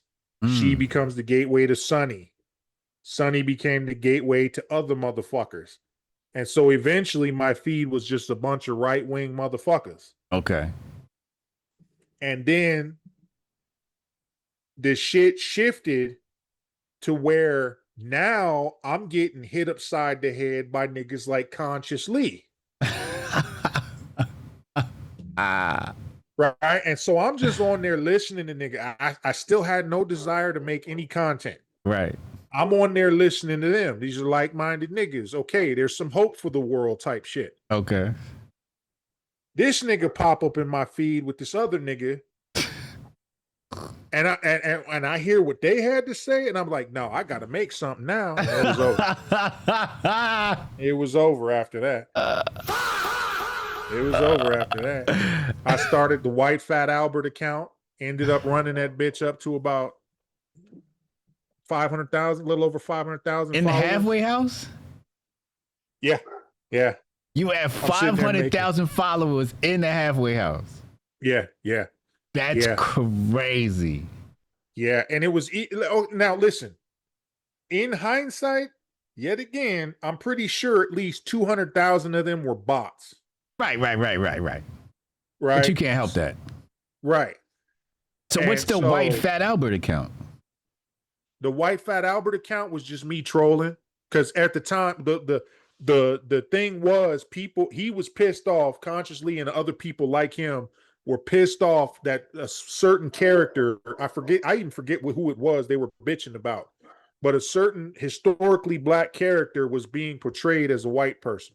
Okay. And so they were bitching about the shit. And I'm like, oh, okay, so that's what's going to get under your skin? Well, nigga, now I'm the White Fat Albert. How's that? And so that's what it was. Yeah. And that was off and running. That's crazy. So when did you run into the Hoteps? I ran into y'all there. I ran into Unc on TikTok. So he didn't have an account there. Someone was playing y'all clips on there. Oh. So and they were talking shit against y'all. Oh, they were talking shit against us. Yeah, they played you, or they played Unc, and then there was another one a little bit later where it was the both of y'all. Okay. And they were like, these coon ass black conservatives, da da da da. And I'm like, who is these niggas, right? and so I ended up finding you guys' show on YouTube. And so I started watching it. Mm. You know what I mean? And in the halfway house. I was like, no, by that time I was out. Okay. By that time I had left. I was there mandatory, and they had let me finally go. Right. I had the option. I didn't have to, but I had the option to. Right. And so I was fresh out that bitch. And so I ended up moving in with Mrs. Goldstein. Okay. And that's where I started taking in y'all shit because, you know, she had the hookup. She had the Fire Stick and shit. So I was able to watch y'all on the TV. Okay. Right. And I put her up on y'all and back then. And she couldn't stand Unc. At first. She couldn't stand Unc. And it's crazy how that happened. That's a whole story, but it is what it is. Everybody says that, yo. Yeah. I can't stand him. See, here, look, I'm gonna tell you a story. Fuck it. Y'all had said Pog. Okay. I didn't know what the fuck a Pog was. Oh. So she asked me, what is a Pog? And I'm like, I don't know. So I Google it, right? And I Google it, P-A-W-G. Well, no, I spelled it P-A-U-G-H at first. And I'm like, no, that's not right. Mm-hmm. P-A-W-G pops up. And I'm like, oh, okay. Then I read what that is. And I'm like, okay, that makes sense because of what y'all was talking about. Right. But I didn't tell her. Okay. Because I'm like, this is just going to start a fight. So let me. Right. And so she's peeping me and she was like, what'd you find? And I'm like, what do you mean? She was like, did you look it up? And I'm like, yeah. And she was like, well, what is it? And then I show her, I'm like, here, you know what I mean? And she was like, oh, okay. So this is what you guys are into. This is what and I was like, I knew it. This is why I didn't tell you what the fuck it meant. Cause here you go. And so that's when she was like, she thought Unc was a womanizer. Oh. Yeah. But, you know, it didn't take long for her to figure out, okay, no, that's his wife. Yeah. Yeah. But, you know, that was the initial shit. And so, you know. So then when did y'all reach out to us? When did you reach out to us? Oh, I didn't reach out to y'all till I get to Twitter. Okay. Yeah, that wasn't until years later. I had watched y'all for a while, but I And didn't didn't. chat or nothing. No. I just watched, right? Because I was busy at the time, like kind of doing the White Fat Albert thing. Oh, okay. And I thought y'all niggas was far more serious than what I was bringing to the table. Okay. So it seemed like I don't want to bring this goofy shit to these niggas because my whole thing was just beating up on leftists, right? Just Oh, okay. it wasn't real substantive. It was just talking shit. I was using substance to do it, but Right. it was mostly just trolling them, picking at them, fucking with them, and being a nuisance, right? Right. So I'm like, these niggas talking about Hotep shit. These niggas are serious. They ain't. So I didn't really have I didn't correlate like, let me holler at these niggas. There's like, I'm on some goofy shit. I'm having fun on the internet. These niggas is doing a job, you know? Right. And that's kind of what it came off as. But as time went on, I was like, okay, nah, these niggas is cool, man. These niggas is all right, right? But after my account got zapped on Twitter, Okay. I swore off, or not Twitter, on TikTok. I swore off the internet, Mm. right? This happened in 2020, right before COVID went viral, right? Mm. My shit got hit, boom, because I said something about a certain people. Mm-hmm. And they just was like, nah, we're not having it. And I had never had a strike, a removed video, nothing. Right. But I said something about a certain people not being who they claim to be, and out of here. Yeah. And when I look back on it, I'm thinking to myself, this is because they knew what they was engineering the fucking internet to be because of COVID. Mm.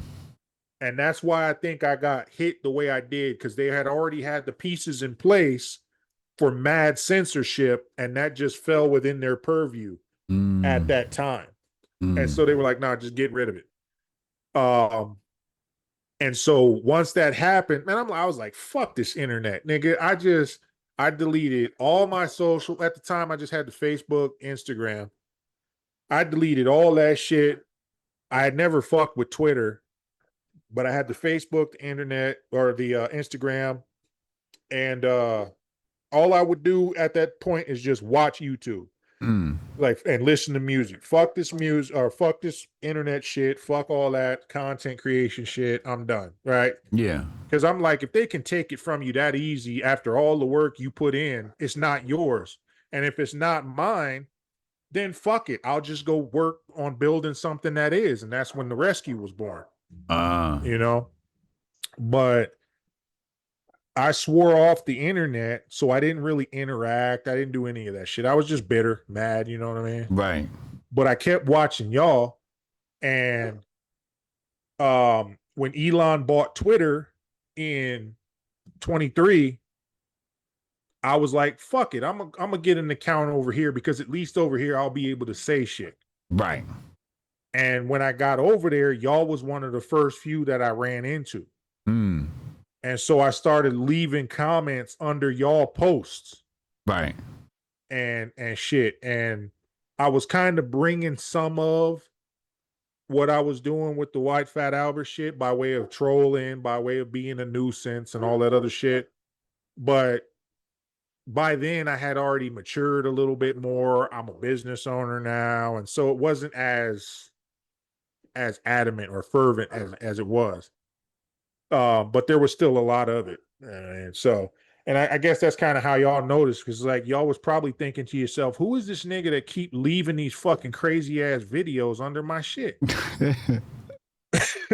and so, you know, that's kind of how that went. And then I started calling your show when you started doing the call-ins. And that's when it really was like, after that. Okay. Wow. Yeah. That's so here we crazy.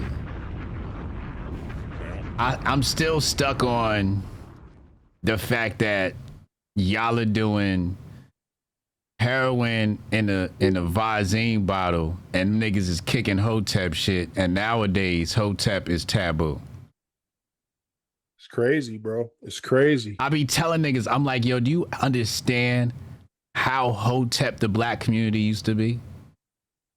Big time. Big time. And what's crazy is you would find a significant portion of Hotep amongst the most broken in the community. Right. The drug addicts, the drunks, the criminals. That's where you found the most Hotep. Now, it's that community. Hotep is the furthest away from them than it is anybody else. Right. And I think that was by design, because people in that state of disrepair are more receptive to truth. Yep. Right. So they cloud their minds even more so with deception in order to keep that from them, because if they get a hold of it, they are also going to attack it. Like, they're going to go after that in the same way that they would the dope or whatever. Like Malcolm X. Right.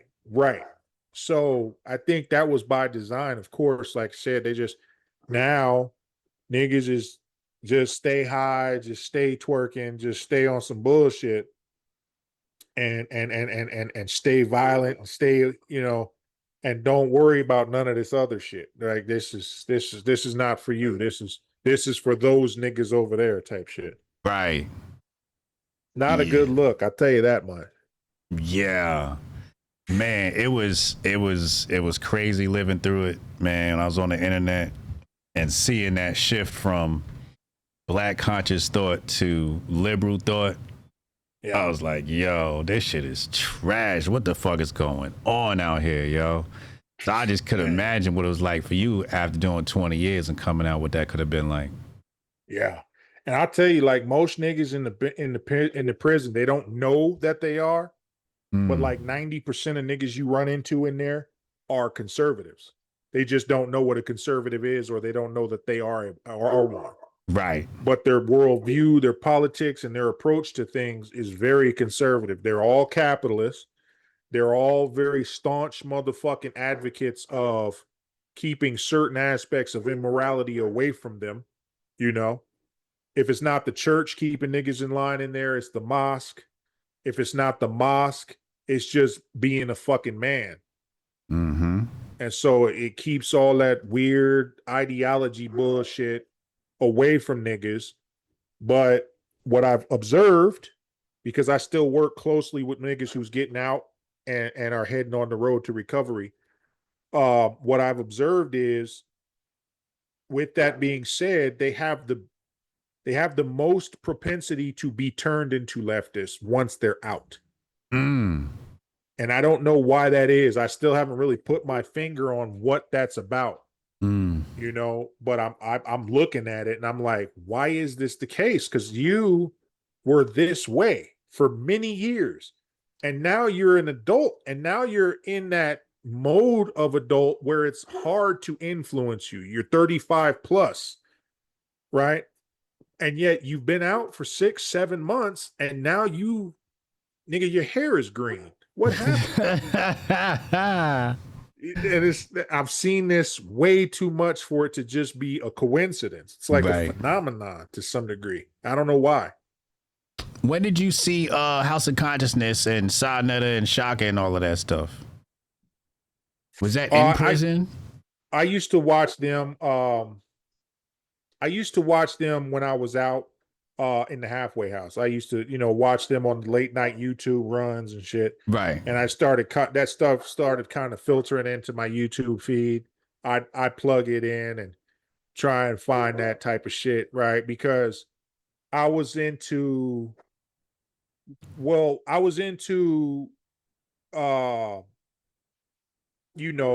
seat of the self and all that other type of shit from recovery. Right. So I'm reading, or Seat of the Soul, my bad.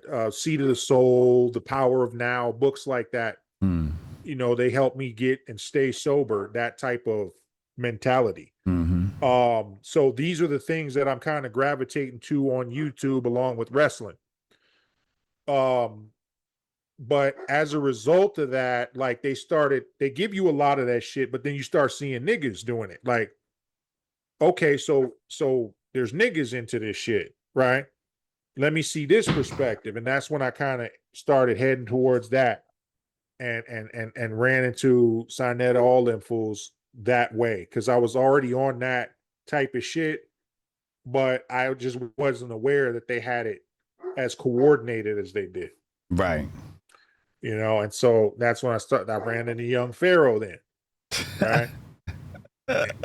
That's the whole thing, but whatever. And so, yeah, that's how I kind of came into that. But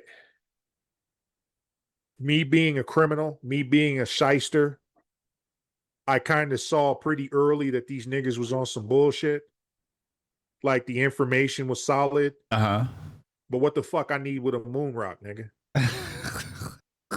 Like, why is you trying to upsell me on some bullshit you done dug out the yard, right? So it was a grain of salt. It wasn't something that I was like devoted to. Like, oh, these niggas. I wasn't Paul. Sorry, Paul. I wasn't Paul. I was just like, let me listen to him for what it's worth, but understand that there's a lot of shit that ain't worth a lot here, right? So it was that. It was like that, right? Shout out, Paul. Paul said, come on, bro. Shout out, Paul. So you weren't like enamored by them. You were completely disillusioned. You kind of saw like, all right, there's some good information here, but these niggas on some bullshit. Right. Because it's the same type of niggas I had just been dealing with all these years in prison. They come at you with the, yeah, brother, and all this other shit. But they still like, yo, let me hold this. Let me get this. Let me, you know what I mean? Let me borrow like $20 worth of the store so I can go get me a paper. That type shit. It's like, get your status corrected. Right. So it was them type niggas. Like, listen, you ain't fooling nobody. You know what I mean? Yeah. And truth be told, I was kind of one of them. So there's that too. Oh shit, that's crazy. Yeah. Oh man, ladies and gentlemen, Hotep Goldstein. Yes, sir. Brisket oven on 350 right now. Man, you got a fascinating story. Between you and Strong Dad, we got to get this shit cut up and turned into cartoons for the kids, man. I'm telling you, hey, there's so many small, just slice of life details that I left out. Just, it wasn't an overall arc, but it's some shit that I've seen and where it was just like, niggas need to know about this. Like what? I saw a motherfucker get his head cut off with a shovel over a $2.50 debt. Where? On the prison yard. He got his head cut off? Clean, too. What do you mean? He owed $2.50. He talked shit to the wrong nigga. He sent two motherfuckers after his ass. They drug him in the back of the housing unit. One held him down. The other one had the shovel and just yink. And it was right outside my window. And me and my cellie was watching that like, yo. So there's that. I mean, there's a lot of small things like that that just, $2.50? $2.50. A pouch of top tobacco. Crazy.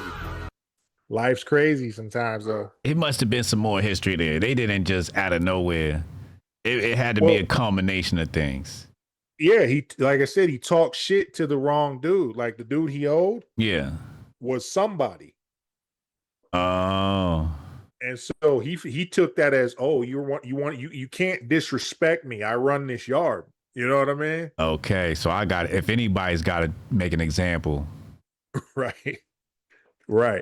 I gotta be the one. Two crash outs. It was like, snatch this fool up, fuck him off.